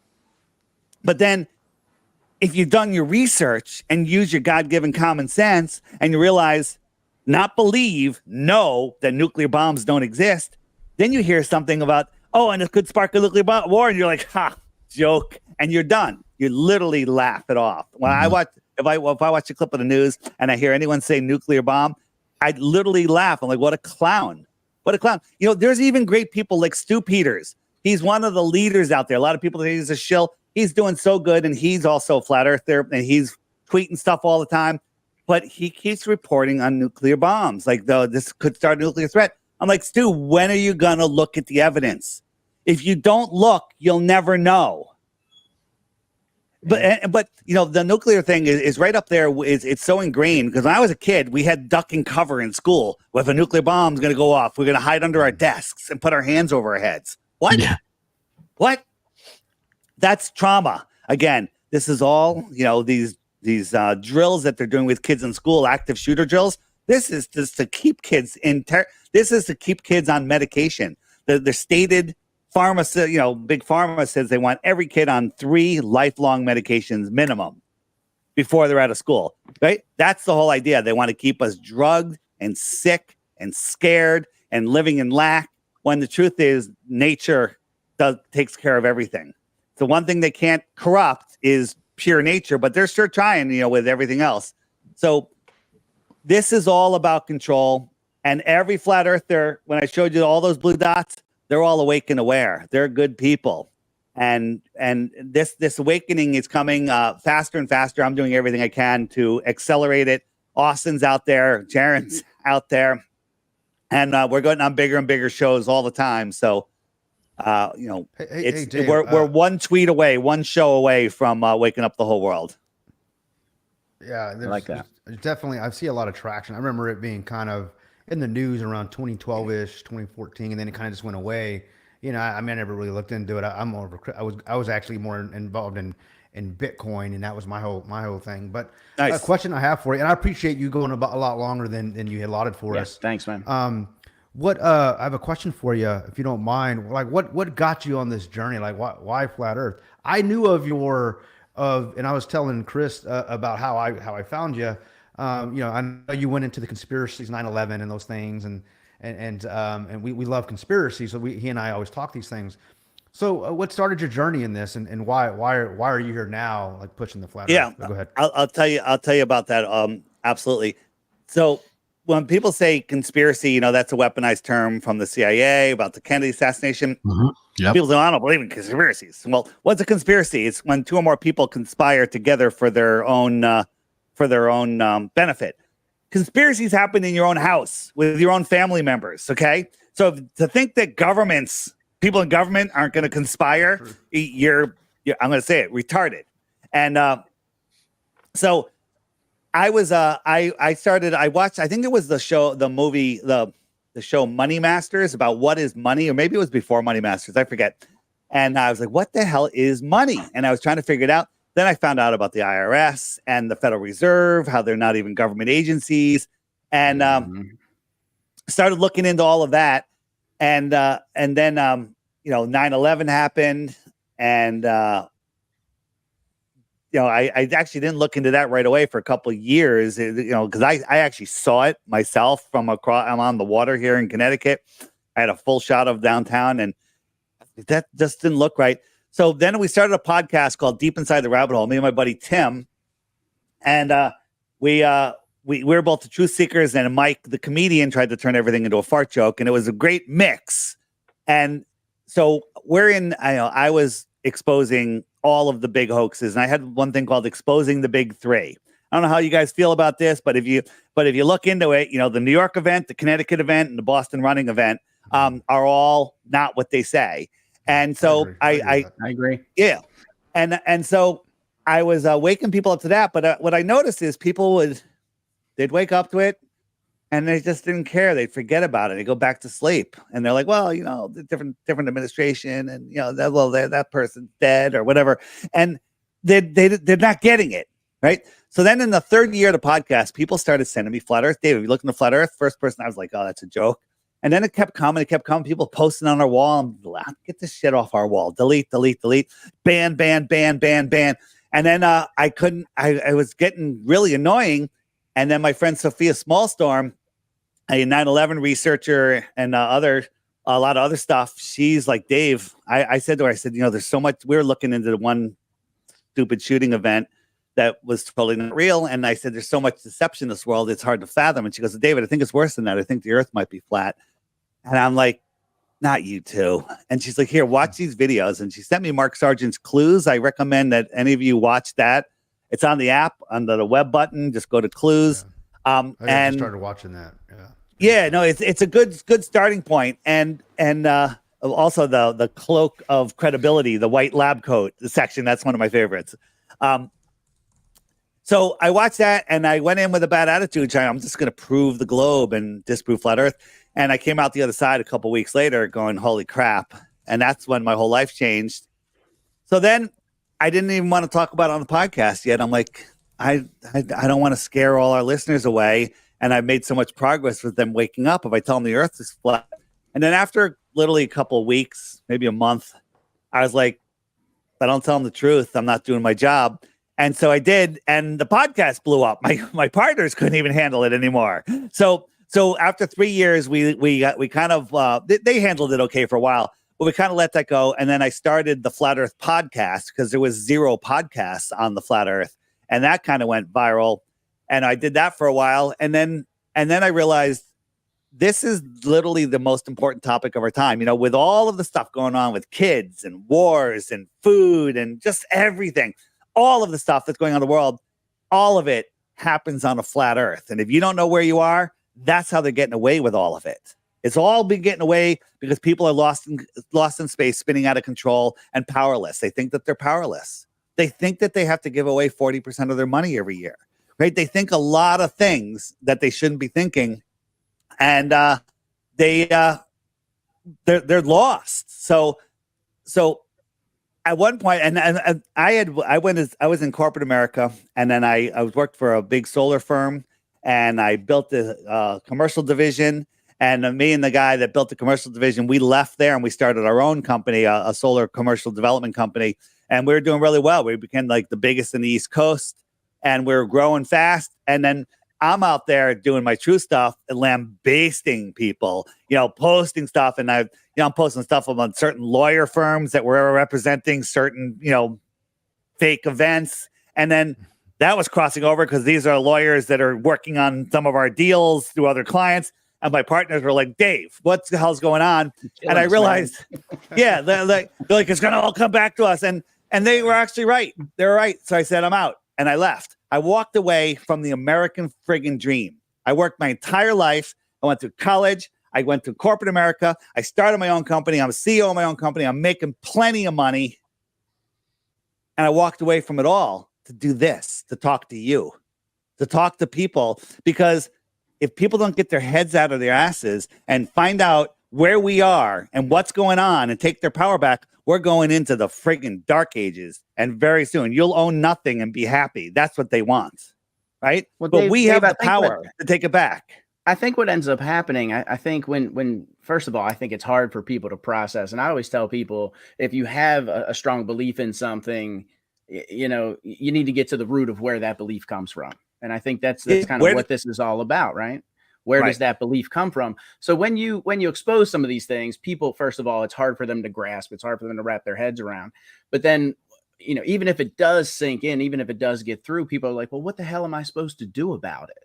Like you almost have that helpless feeling, if that makes sense. It doesn't matter. I'm only one person. What could I do? Sure. One person in the know is more powerful than a million people living in a delusion. Okay. When I heard that, I'm like, that's not true. It is true. It is true because nobody can, they're not allowed to bring, so this is where people are like, I don't believe that. And they're not allowed to take away your free will. So if you hold your position, hold your truth, and follow God's law or natural law or whatever you want to call it, which means don't kill anybody, mind your own friggin' business, be nice to everybody. And, you don't have to give your power away. They can't take it from you. The only time that you have to do stuff is when you agree to it. Right. And you have to understand how this works. If they say, hey, I want you to stick this thing in your arm, and you don't say no, you say gladly, when you can show me that all those ingredients were tested and proven not to hurt anybody, and and just give them your counter, and you'll never have to do anything you don't want to do. So it's a whole commerce and contract law that people don't understand how this world works. They don't understand who they are. So there you go. So do you also, I guess, subscribe to the state nationals and all that kind of stuff with the contract, as far as your being a citizen and everything's contract and commercial law and all that stuff? So the truth is, there's a whole bunch of different ways to look at all of this stuff, and that is one of them. And I am very, very interested in doing that. And it's getting easier and easier to do it. Jaron is looking into it. I think he's doing it right now. But there's other ways that are easier. Okay, Jaron always says, if you want to be rich, invent something that makes people lazier. Okay, and that's the truth. Fast food, you don't have to shop, you don't have to cook, right? You don't have to clean. Fast food. What makes fast food even lazier? DoorDash. You don't even have to go get it. Okay, so there's other ways that are literally easier than doing the state national thing. So if anybody wants to know about that, I got a guy. Well, he'll give you a 15-minute call for free, and he'll tell you all about it. So if you're tired of giving away large sums of money to thieves that aren't even government employees, I highly recommend you talk to this guy. You can email me at info@theflatearthpodcast.com. I'll send you a link. You can sign up. And all you got to do is listen and then walk away if you don't want to do it. And I'll just tell you one thing. Everyone that eventually does it, when they do it, they go, why didn't I listen years ago? Why didn't I do this years ago? Everyone says the same freaking thing. So yeah, I've been going down that rabbit hole myself. I think I've even shared it with you, Kryptonian. Oh yeah. And I'm on the same spectrum. It is just that, man. It is a rabbit hole, and that's definitely something I'm going to take you up on, because I've been, like I said, that's of real interest to me, and I find it fascinating. Yeah. It is mind-blowing. Mind-blowing on how simple it is and how legal it is. And it makes sense too when it's broken down and you look at it, it makes sense. Yeah. So along with your 3 Bitcoins, by providing 1 globe proof, you can get 300,000 fiat dollars if you can find the line in the tax code that says an individual person is responsible for paying federal taxes. Yeah, there's a law that says you have to pay taxes. There isn't one. Yeah. There's actually a court case out there that the prosecutors had to drop the case because they couldn't. So then people argue that the amendment to the Constitution says that they can legally tax you and all that type of stuff. It's nonsense. But I'll tell you when you do have to pay taxes, when you fill out your tax form and sign it, and that says you owe taxes. Okay, that's crazy, right? Yep. It's crazy. That's definitely going to be a whole other podcast for sure, Dave. Oh yeah. Hey, I want to make a crypto comment, which is people like, what are you going to do with crypto? People argue about crypto. It's like, you need to turn it into money and everything. So with what happened in Acapulco, you guys are familiar with what happened in Acapulco, right? With the hurricane destroyed the place, and no one's going in to help. Yeah. And Jeff Berwick started this fund, and people can donate through regular GoFundMe, and then also Monero, Bitcoin, and everything else. and they got a ton of crypto donations. Well, GoFundMe wouldn't release the money for like 10 days. So these people have nothing, and GoFundMe, but the crypto, within an hour, they were buying food with it. Yep. Okay. The beauty of it. So, Yeah. yeah, it's amazing. I love Amazing. me some Monero. Yep. Monero. Yep. Yeah, That's the Monero. beauty of it. That's how actually I heard about Jaronism. I mean, he was doing some crypto. I think it was last year sometime. He does crypto consulting. It's on. I actually Good. I was actually watching one of his shows where he was talking about Bitcoin and Monero and those types of things, and so that's how I subscribed him for that. Then I know I've seen him on the Globe Busters or something like that, right? And I wasn't really interested in that stuff until I started talking to Greek up there about we kind of get into these discussions about how NASA's fake, right? And then here we are, right? So definitely opened up my. I will say this. I'm definitely, you've given me some things to look into 100%. So, I've got your app, right. And I've had it because of Crow 777, right. I mean, that's how I found him, because I remember you talking about it. But, one of the things that us being crypto guys was like, hey guys, let's just go ahead and just snatch this 3 Bitcoin. This is going to be easy, and it's not that easy. You've given me some things to Listen, really you're think talking about. to a Jew here that doesn't want to give away his 3 Bitcoins. Okay. I can respect that, right? I can respect that. But all right, so I saw a comment here by a guy named he's one of our mods. His name is Biz, and I've heard you talk about this, and this could be the last question, Dave, if you allow. Talking about when you were talking about the circumnavigation, either the globe or flat Earth, it doesn't determine if we're on a ball or not. But what about from north to south? Why don't we just go to Antarctica, right? And show you that that we can pop out on the other side. Why can't we do that? I've looked into the Antarctic Treaty, and my understanding is, and I like to say this to some people about, I kind of use this now, is the governments are concerned about, or I would say the governments of the world, when they talk about space specifically, this is my thing. This is why I say space is fake. Is I'll ask them, is Russia an enemy of the United States? And they're like, well, of course. China, well, of course. So we're mortal enemies, right? We're mortal enemies, except in space. We're in a spaceship in space, but they're buddies, right? And they're like, think about this. But because of science, I'm like, get that shit out of here, man. All of the conflicts in the world, all the countries are fighting over everything, but they agree on 2 things: can't go to Antarctica, and you have to get that thing stuck in your arm. All right. So that's weird. That's weird. Let's not go down that route. So you're definitely going to want to mention Piss me off. You're going to want to mention the fact not many people even know about the Antarctica thing. I forgot about that. Here are the 8 bases. One of them, the Falkland Islands. Remember that weird war? Like, why are they having a war down there? These are all UN crown controlled military bases. They have buoys, that will detect a boat, radar buoys that will stop you from going anywhere. This is, you're not allowed to go beyond 60 degrees south. There's 100 companies that will, you can go to Antarctica for $10,000 to $60,000 for 3 days.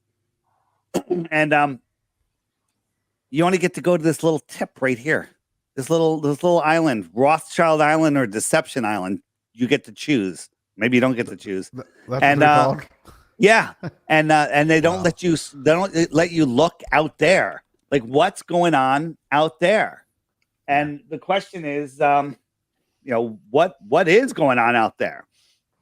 Right. This is the ice wall, the shoreline of Antarctica. Antarctica is the highest land on Earth. What else?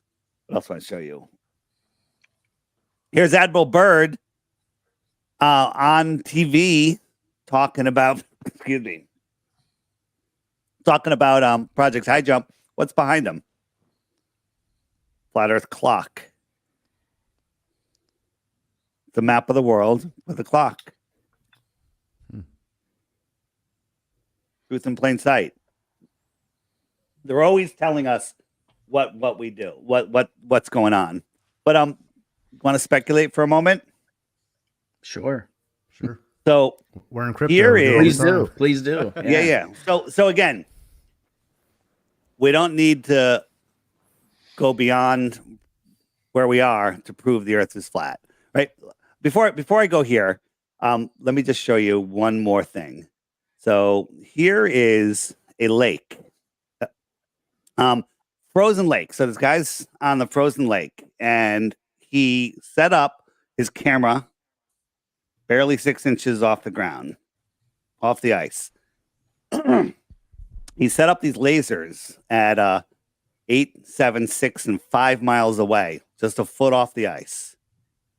And he's filming all of them. There should be, and I rounded way down, 30 feet, 22 feet, 15 feet, and 9 feet of curvature hiding these, but they all show up on the same plane, kind of like they're on the same plane. But this one's refracting up over 30 feet. This one's refracting up and stopping at eye level, at camera level, at 22 feet, 15 feet, and 9 feet. They're pretending that they're all on the same plane. Or maybe they're all on the same plane. So there is no explanation for this other than the Earth is flat. Well, the Earth is bigger. Well, then your math is wrong, because the curvature calculator that we're using is giving the globe the benefit of the doubt, and it's coming up short. So here's a ship tracking site, and you can click on any of these ships, and it'll tell you where it's going, who the captain is, where it's registered, and we find this ship that is 730 miles inside of the shoreline of Antarctica. 730 miles, and according to Google Maps, it's 1.9 miles higher than sea level. How does a working ship get that far into Antarctica? Found another one 905 miles in. 905 miles in. According to the size of Antarctica, that's almost near the middle. 2.37 miles higher up. So, what does that mean? Well, what if Antarctica, the world was set up like this? This is where they tell us Antarctica is. From Santiago, maybe they take you right to the middle right here. They say, oh, you're on Antarctica. Well, you're not going to know that you're on an island. This thing is bigger than Mexico and America. It's like twice the size. So you pull up here, you don't know where you are. You don't know if this is a continent. You don't know if you're on the bottom of a ball or on the side of a flat plane. You don't know anything other than what NASA will tell you. So we look a little farther into this, and we clicked on one of those ships that was inside of Antarctica, and there was very little information other than the ship was 580 meters long and 80 meters wide. That's a friggin' massive ship. And it was registered on the nation of Kiribati. Kiribati. I know I'm saying it wrong. Someone told me how to say it, but I put a pin on it because you can't even find it. It's a friggin' sandbar in the middle of the South Pacific. And China gave them $10 billion recently. And I think America gave them a close number to that not that long ago. What's going on here? What's going on? Why does America, China, other countries say that Kiribati is a very important trade route? Why the hell do they need to stop at Kiribati with a gigantic ship? And there is a gigantic friggin' pier over here, right? So why do they need to stop there, right? And another funny thing on Kiribati, there's the Captain Cook Hotel. Captain Cook is the last guy to try to circumnavigate Antarctica. It took him 3.5 years, and he went over 68,000 miles when it's only supposed to be 13. Sounds like, how could he go 13,000 miles around? I mean, 68,000 miles around, unless he's going around the whole world and it's flat. I mean, it's weird. Reality, with reality matching up to a flat Earth theory. So another funny thing is all of the ships, it's hard to see, but I'll tell you what it says. All ships that were waiting here, they for their destination, it either says unknown or Christmas Island. Christmas Island. What the frig is that? Why are they what are they trafficking? What are they bringing? I have no idea. I can only speculate. So one other thing is Kiribati is famous that they used to do nuke testing there. Nuke testing. Didn't we just talk about nukes not being real? Right? So they show stuff like this. This guy says the testing was so horrible. He put his hands over his face and he could see his bones through his hands. Is he watching Bugs Bunny? Like, what? He said he could see the bones through his hand. This is a mainstream article. And then these guys here, nuclear bombs going off. That's a nice, clean nuclear bomb. They don't even seem to care. If you were there, would you hit the deck or would you be running or what would you be doing? Would you be just strolling around, walking around? Why a nuclear bomb? This isn't a nuclear bomb, but this is what they're showing us. They show us this something recent, right? This picture's been recycled for the last 50 years. And it's just absolute and total nonsense. The other thing is, on a globe, you have 24 time zones from North Pole to South Pole, dividing it up like orange sections in an orange. And as the Earth spins, you got all your time zones. But there's this weird time zone on the date line. And if we take a closer look at it, it literally crosses 3.5 time zones. What is it doing this for? And guess what's in the most weirdest spot ever? Kiribati. It's right there. What's going on? I don't know. I don't know what's going on, but I have a theory. I think that this is a very important trade route from Kiribati out here. Now, a boat going out to these other continents would show itself in the middle of Antarctica. Maybe they're trading computer chips, weapons, tuna fish, children. I don't know.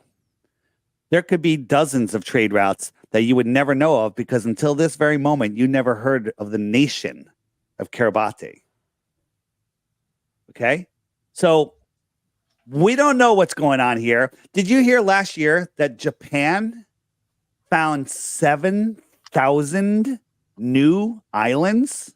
Yeah, I remember hearing that. Nobody cares. Yeah. 7,000. If they found 2 new islands, I'd be like, that's pretty cool. 7,000 new islands. We don't even know what's in our own pond, let alone That's a lot of islands. That's a lot of islands. Unknown islands. Right? That's a lot of islands, yeah. So let me just show you one more thing, and then if you have any more questions, we can finish with that. Maps. So this is what I say. What if we lived here? Here we are, South America over here, America, Australia's over here, Africa. What's out here beyond the shoreline of Antarctica? Are there other continents out here? Are there other suns out there? What's out there? And have you guys, so what if we cut out the map right here? So we say we got America and we draw a circle, a little bit of South America, Mexico, a little bit of Canada. And then we erase the rest of the map. And we wrap it around a sphere. And we tell people this is all that there is, and you're not allowed to go here because we don't want to disturb the penguins. And so you can get on a boat, but you go 100 miles offshore, military's there, says, no, turn around. You're not allowed to go out here. And you think you're heading towards this little continent at the bottom of the ball, but in reality, you're heading towards Europe or Africa or Australia. You're not allowed to go here. Okay? What if the world is set up like this? This is the navigator across the ice wall map. What if we lived in the center of this pond? And they did the same thing. They cut it out. They wrapped it around a sphere and said, no one's allowed to independently explore anything but this little tip right here. That's all you're allowed to go. You're not allowed to go here. There's no pictures either. This is a prison for your mind. And it stops you from reaching your full potential because it literally puts you in a limited, scared, resource dragging, overpopulated prison. Is there more land beyond Antarctica? I don't know. I'd bet you money there is. I'd like to prove it. But, until we get airships back, until we get access to travel this world freely like God created, then, we are fighting a fight. What can you do? You can wake up You can wake up your family. You can wake up your friends. You can wake up strangers. You can help people wake up. And the problem is you tell them about flat earth. If they Google flat earth, they're screwed. You got to send them somewhere. And I say, send them to my website. They don't even have to get the app. The app's $3.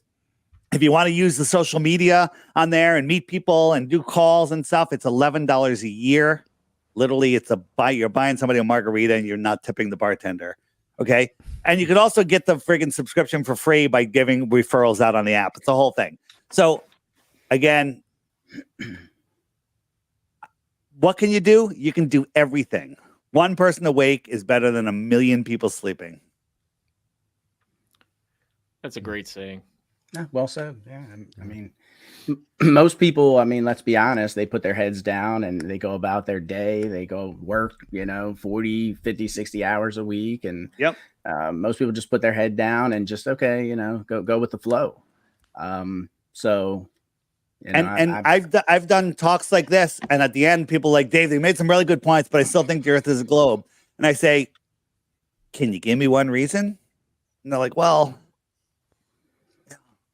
I just believe it.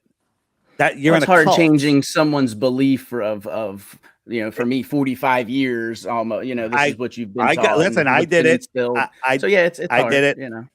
It's like unplugging it's hard Neo, because you right? say it's hard.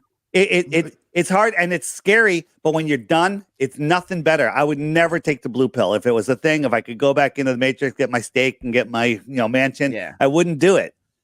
Because this is an amazing, amazing world, and there's too much to see. I believe we chose to be here at this time.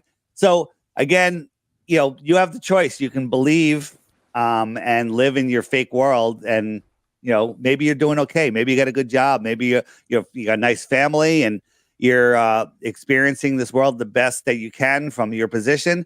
But I don't think there's anything comparable to seeing the truth of this world and understanding the true power that you have and understanding your true potential. I'm a big believer in belief is the enemy of knowing. I have a couple of things that I live by, Dave. It's belief is the enemy of knowing. Do right and fear no man, and always inspect what you expect. That's how I live and operate my life, personal and in my business. There you go. And those are the things that have gotten me, I think, kept me alive this long, right? We all have our things that we do to survive. Those are the things that I do and I keep my mind on. So as I look into the conspiracies and these things, and I am on this truth journey, I could say that you definitely you have me questioning a whole lot more than I was questioning before we started this show. It's easy to go right back into your heliocentric satanic lie because it's easy to just go back on those beliefs. And somebody that doesn't know what they're talking about, they're like, well, it doesn't make sense. And they'll say stuff like, what about sunsets? Sunsets prove that we're on a flat earth. Absolutely. What about the sun going below the horizon? Once you understand that, go to my channel, DITRH. I have tons of sunset videos. Go to the app. Just go, where does the sun go? Watch those videos. It'll do a better job than I can do here. I just want to point out one, divine law is the law of God. Common law is the law of the land. Statute law, admiral, maritime law is the law of the sea, or man's law. In order to convince a man to give up his divine rights or his common rights, you have to convince them they are not divinely created in the divine world. They don't want us to know that. That is the one thing that lets them get away with everything, that people are lost and have no idea who they are. That's where I see the pattern, Dave, is like, as I, being alive as long as I have been, and I see the decline of man, of my communities, the world, the state of we are in, and just the wokeness going on in the world, the destruction of families. The destruction of family, the destruction of family, and it's like, and trying to take God out of people's lives, whether you believe him or not. I mean, you can't see the world around you and not just know this thing was created by someone intelligent. Right. Intelligently. So I put no faith in man. Because man has always let me down. Man has always let me down. So here's the thing with me is people, there's a lot of bad, evil people in this world, but I don't want to live in that world. I only allow people around me that I can trust, and I'll give everyone that you start with my trust. Burn me That's how once, I am, yeah, you got a yeah. problem. Burn me twice, you're dead to me. But I'm not going to live my world in a world where I don't trust anybody. I'm going to trust everybody until they, become untrustworthy. And also, we have incredible senses. You can look at somebody and know instantly if they're trustworthy. You can know instantly what their intentions are. But they've trained, they've indoctrinated all of that out of us. You put kids in school, you literally should be arrested for being an abusive parent. Sending your kid to a school, even a good school, you're an abusive parent. Okay, you should lose your kids because you're giving them away anyway. So maybe that's a little excessive. There is some benefit to having kids socially interact. But as far as college goes, I say get a group of kids, get them a house like in Cape Hatteras, North Carolina, and let them listen to Crow. All I got to do is listen to one Crow episode a day. There's 400 episodes, 500 episodes now, and 5 days a week. And then you're going to be a smart kid. You're going to have amazing, and then you can listen to it while you're riding your bike, while you're kite surfing, while you're gardening, while you're working out at the gym, while you're, whatever, while you're making sandwiches in the sandwich shop. Okay. And you're going to learn more life skills than college. What does college teach you? It teaches you crap. Now, if you want to be a orthopedic doctor, you got to go learn that stuff. That's a good doctor. You want to be an allopathic doctor? Good luck. Okay, that's insanity. You're just going to be a pharmaceutical salesman.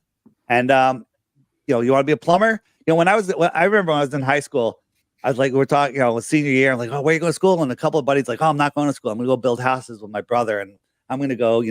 My brother, we're going to start a plumbing business or something. These guys are on yachts now. Okay, they're chilling. They're doing great. So again, the whole scam, the whole everything, the whole education system is a scam. It's a scam to keep you a slave. Yeah, I agree. It teaches you to be average, above at least average. And I can definitely agree with that. My kids are already out of school and adulting, and one's in college, but my youngest. But I remember when my youngest, when she was in school, she was. This is around when Obama was, dare I say his name, was president, and I remember just the indoctrination. That's when I started noticing the indoctrination and the things they were kind of forcing her to bring home from school. And that's when I was starting to wake up. I was in my, late 20s, and I was just like, okay, what's going on in the world? I think so when I started paying attention. Now at my age, I'm just like, they're just, you got to wake up. You got to unplug from the matrix. Here's the thing. I threw out a lot of information. I was all over the place. And 2 hours and 15 minutes or whatever it is, it's too much and not enough time at the same time. So what I recommend for people that are still trying to hold on, get my app. Okay, if you can't afford the app, hit me up. I'll connect you. I'll get you the app. Okay. And like if you're having a problem with NASA, go to the ISS stuff. We didn't even go over the ISS stuff. It's hysterical. Oh, no. I mean, all the mistakes they make, they're hanging from wires, green screens, and just go watch that, and then ask yourself, how could that, if they're lying about that, what else are they lying about? And the answer is they're lying about everything.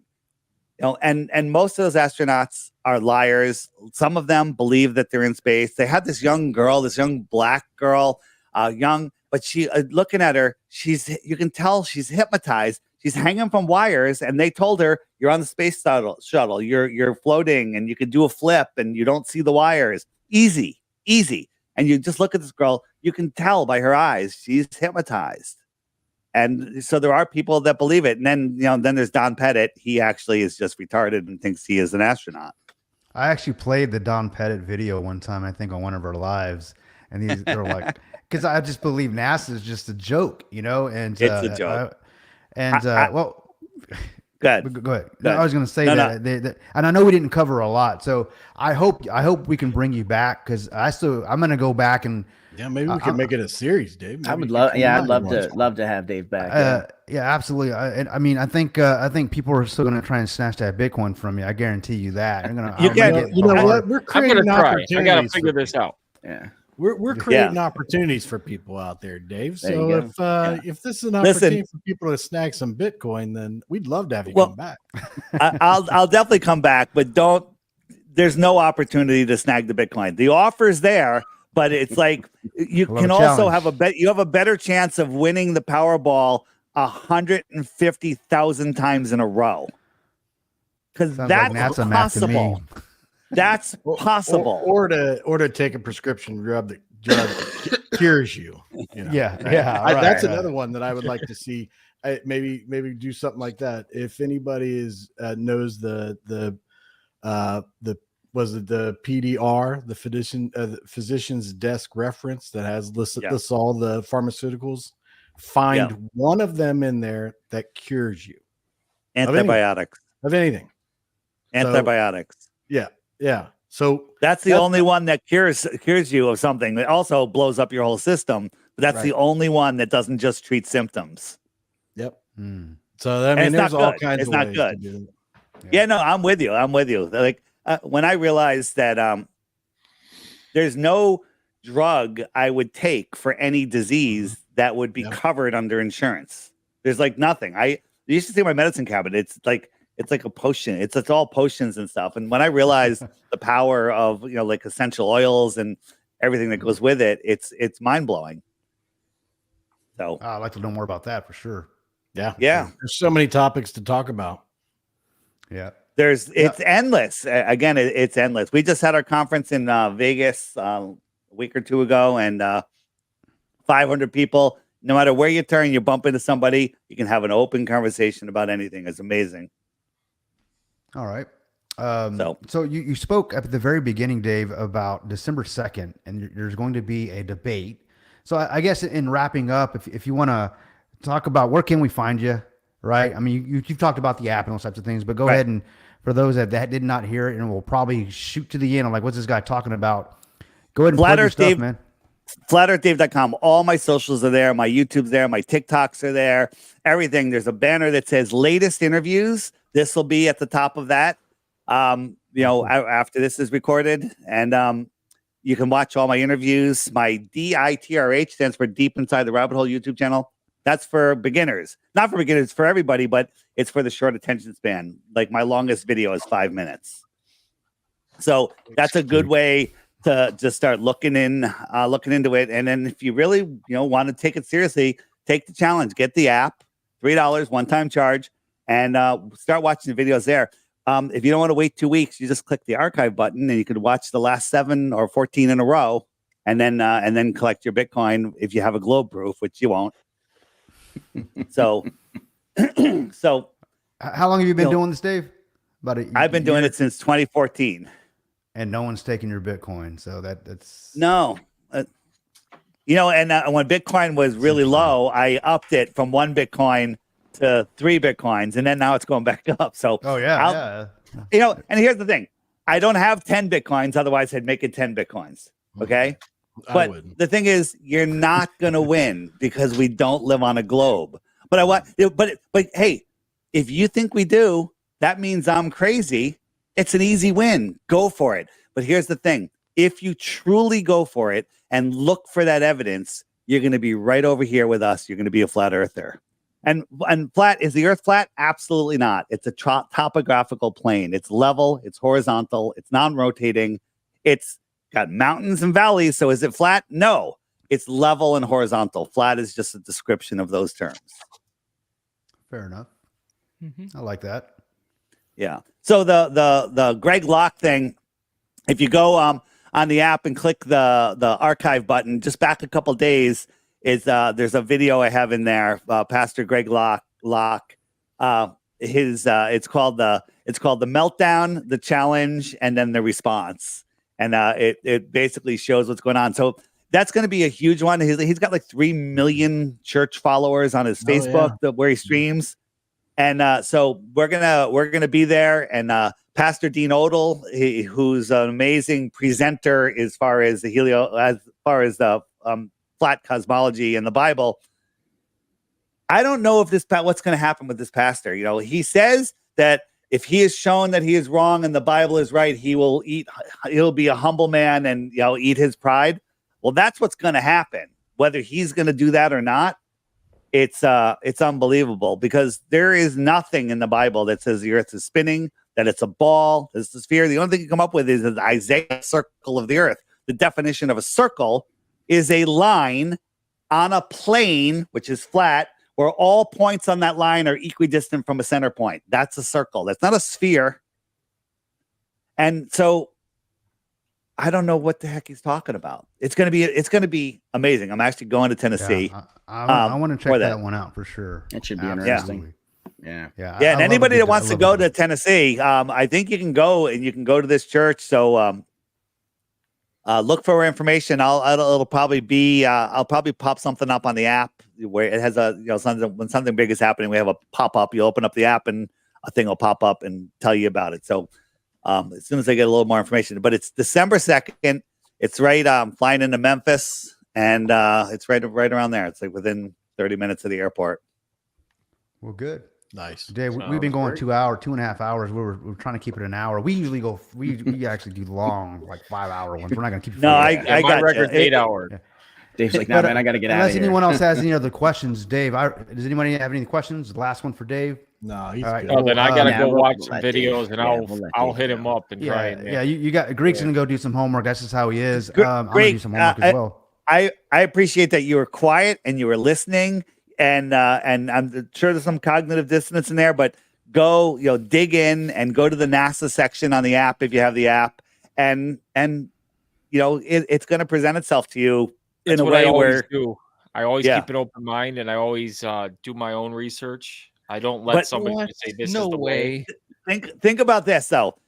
We all love outer space and Star Trek and Star Wars and everything. What if that pond series I showed you, a piece of the plane would be called a planet, right? And what if those were just literally tens of thousands of miles away, not trillions of miles away, which we can't fathom. So you literally can go from one planet to another in a day or less. So you can go to other worlds, and we can call them all of these other planets' names or whatever you want. What if there's all these other civilizations out there? What if they're right here on flat Earth? Now that is physically possible if the Earth is flat. Outer space, the way they describe it, is scientifically impossible. And even if it was possible, which it isn't, it's unobtainable at the distances they told us. Remember 28,000 years at a speed that no one will ever reach? That's to get to the closest star. So they have everything. When you want to dilute something like God, what do? You pour it into something bigger, like infinite space. And you're just diluting everything. Everything's right here. We are at the center of creation. This is the most amazing thing ever. And I don't think we can survive off of this electric plane that we're on. We're part of this living system. I used to laugh. People say, the Earth is alive. The Earth is totally alive. Everything is alive. This world is not what we think it is. So, Yeah. So the need for Space Force, is there an actual need for it? Is it just part of the hoax? I mean, why It's would part the of the- government then start Space Force? somebody made a comment that Space Force is really cyberspace. It's a cyberspace force, but there is no Space Force. There is no one's going to space. And no one has ever been on a rocket except, Evel Knievel jumping over the canyon, and Mike Hughes jumped and killed himself in a rocket, not trying to prove the Earth is flat. So once you wrap your mind around all of this and you stop crying, it's sad. You're going to be like blown away. You're going to be blown away on what this place really is and the true potential that we have. And the idea of extraterrestrials, I think there's extraterrestrials here all the time. I think we see them every day. We just don't even know it. That they are extraterrestrial. What does that mean? They come from the extra terra, the extra land. Extraterrestrials from where? The outer space, beyond Antarctica, outside of our pond. Extraterrestrials from outer space. That's where they're coming from. They're right there. They're not coming from 25 trillion miles away and crashing in Roswell. Yeah. See, I've always thought of that too. It's like they took so long to get here, traveled so far, and they're going. Well, they folded probe our space time. It didn't take them that long. They folded space. And they went through the paper in a wormhole, and they got here in 10 minutes. This is hogwash, nonsense.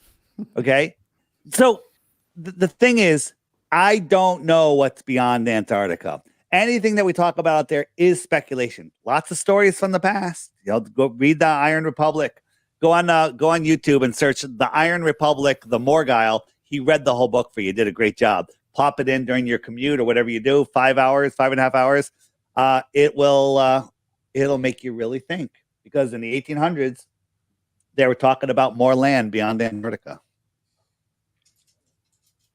Yeah, and that's what I love about this is it makes you open your mind. It makes you think. So again, Dave, we appreciate you being here and sharing so much with us, man. It was definitely cool. Yeah. So I'll finish with this. The way we free ourselves from the controllers is get off of their map, that's the globe, and get off of their fiat currency. And we're free. Those two things together. So when crypto meets flat Earth, now we're making progress. But there's a lot of resistance out there. There's people out there like Richard Hart. He don't want to freaking hear it. Okay? He don't want to hear it. But there's people out there like Mike Adams, good guy, smart, political, thinks nuclear bombs are real, pushing the nuke hoax all the time. Okay? There's all sorts of issues. So don't throw the baby out with the bathwater with anything. But when you realize the key to our freedom, the two keys, get off their map, get off their money, stop playing their game, and then we win. I like that. So somebody like Elon in the private sector who's supposed to be doing space, does he really believe he's doing that, or is he just part of I go back and forth. I think he's totally like they opened up his brain and he's a total robot at this point. I think I saw one time he had a crew cut and he had this big scar on his head, like he had brain surgery. It was the weirdest thing ever. I don't know. Go back and forth. Doesn't matter. But everything you've ever heard about Elon Musk is a lie. On my website, flatearthdave.com, scroll down. There's a banner that's just a whole bunch of pictures of Elon Musk. It's a 5-minute video.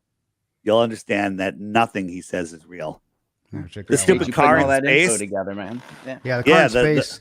Well, the car in space, I actually tried to show that, Dave. I know I kept saying we're going to close this thing out, but yeah, right. So I remember they were showing the Earth, a picture of the Earth, or it's supposed to be live from the car, and the car was only like, I don't know, like half the distance what ice is supposed to be. A space, where they can't even show the whole Earth from ISIS. I got it. I got it right here. Okay. So here it is. And well, first, where's all the land? All right, that's weird. This is NASA picture. So they show us this 170 miles up. 170 miles up. And why are we why can we see that when the space station can barely see a curve? The space station can barely see a curve. Hold on, I had another thing that actually showed this. Here it is. Tesla. So here is a shot from the space station. So this is the curve of the Earth. Now, the space station's 250 miles up. It doesn't get higher or lower. It basically stays there. So the curve should always be the same. It should always be the same. There's another one. We'll say it's the same curve. Right? They always have like a little selfie in there. They always see. And here it is again. And this, I don't think can't be a fisheye lens, right? And now it's a lot flatter, 250 miles up. How did we lose some curve? Let's just say refraction. And now we have this amount of curve, and now we have this at 170 miles up. We have this amount of curve. Okay, so ridiculous, man. So relax. It's over. It's over. Yeah, you can't have this. You can't have this. This is not a possibility. So now Elon's lying. It's rockets fake. NASA's faking stuff on the space station. The Chinese space station, that's another joke. You look at the space shuttle. There's so many problems with it. Again, on the app, one of my favorite buttons on the app, my favorite button is if you hit the web button, the one that looks like a spider web, and you scroll down right here. Rockets, fake balloon rockets. Watch all of those videos, and when you're done crying, you're going to be a new man. I agree. I just grabbed the app.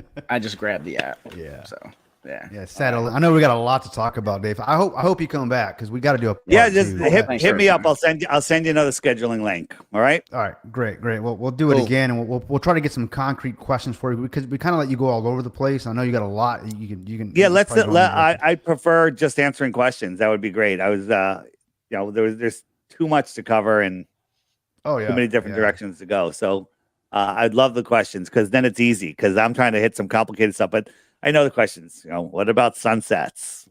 Can you explain? I know it. I'm sure you've heard them all before. Yeah, I'm sure you've heard them all. It's good. It's good though because more people hear it, the more people that kind of put down their ego and go, "Wow, this is important." And once you understand the importance of it, even a lot of people wake up to flat Earth, they realize it's flat, and they're like, but I don't understand why they do it. And then when you understand, again, and on the web button, why the lie is also another great one right here. Why the lie? There's fantastic videos. I actually have a new one coming out. I think it's on Wednesday. Next Wednesday. What's today? What day is it? Sunday. Sunday. Yeah. I have no idea what day of the week. Another is. day Amazing. around the sun. Yeah. Now he talks. Good one. Yeah. Good one. So the why the lie, those are inspiring. If you turn off Netflix, turn off the garbage on TV, watch the full-length videos. Hit the web button, go down to FE movies. Great list of stuff there. Amazing. And then why the lie? You'll just become more and more empowered. I have so much energy because, if you're bored, you get depressed, you get tired, right? Flat earthers are never bored. We're never bored. There's just so much. So I literally bounce out of bed at, 5 o'clock in the morning every day. And I'm going until midnight every day. So it energizes you, all of this information. So that's why people, Dave, you're so passionate about this. This is an amazing, amazing thing. This is something that once you see it, you can never put it down. Well, I've seen some things. You showed me some things today that I made me kind of go, damn. Okay, I got to look at that one. So, yeah, you definitely. I'm not gonna be able to put this down. I'm not. This isn't just gonna go away. I want to know, and belief being the enemy of knowledge or knowing. I don't want to just believe anymore. I want to know. So here's the thing. You're going to come across things that are like, wait a minute, how does this work? Write it down. And so there's two types of people. There's actually more than two types, but they'll come to me and go, flat earth is stupid because of this. Explain this. You can't explain this. Just don't phrase it that way. Say, how do you explain this? And then listen for the answer because we can explain. Sunsets. It seems like you have answers provable to pretty much everything. Yeah. Not everything, but here's the thing. And I use this all the time. My car has a catalytic converter. I don't know if my car will work without it. I don't know if it's in the engine or in the muffler. I really don't know. I really don't care. Okay. But because I don't know doesn't mean that it's not real. There's a lot of things we don't know. Globers think they know everything. They think that they can see curvature from airplanes. They think that, they don't understand that they believe all of these things, but none of them are true. And they think that there's no proof of flat earth when there's the opposite is true. There's tons of proof of flat earth. So flat earthers know, we know, like when someone says, what's the moon? I don't know. Anything in the sky, as Crow says, any star, sun, and moon, they're lights. That's all you can really say about them. They're lights because we can see them. And we don't know what they are. We don't know how far they are. We don't know if they're physical, if they're not physical. I don't think the sun that we see is the physical sun. I think the physical sun is beyond the firmament or within it. But again, as I said earlier, you have to, if you can't touch it or measure it or know the distance, you really can't say anything truthful about it. Yeah. So you're bringing up a lot of stuff, firmament. These are questions we're going to be bringing back to you for sure. But we're going to go and wrap it up. Just for everybody, your app is the Flat Earth Sun Moon Clock. That's your app. The Flat Earth Sun, Moon, and Zodiac Clock app. Now on the Android, there's already the Globe trolls tried at the beginning they stole my name. They started like copying each thing I did, but they did it horrible, and then they finally gave up. And my app is so far beyond it. So if you happen to accidentally buy their app, make sure you leave them a proper review. But if you want to make sure you get the right one, just go to flatearthdave.com and click the banner right at the top. Flatearthdave.com. It'll take you Android, Google. It's only for Android and Google mobile devices right now, tablets, iPads, phones.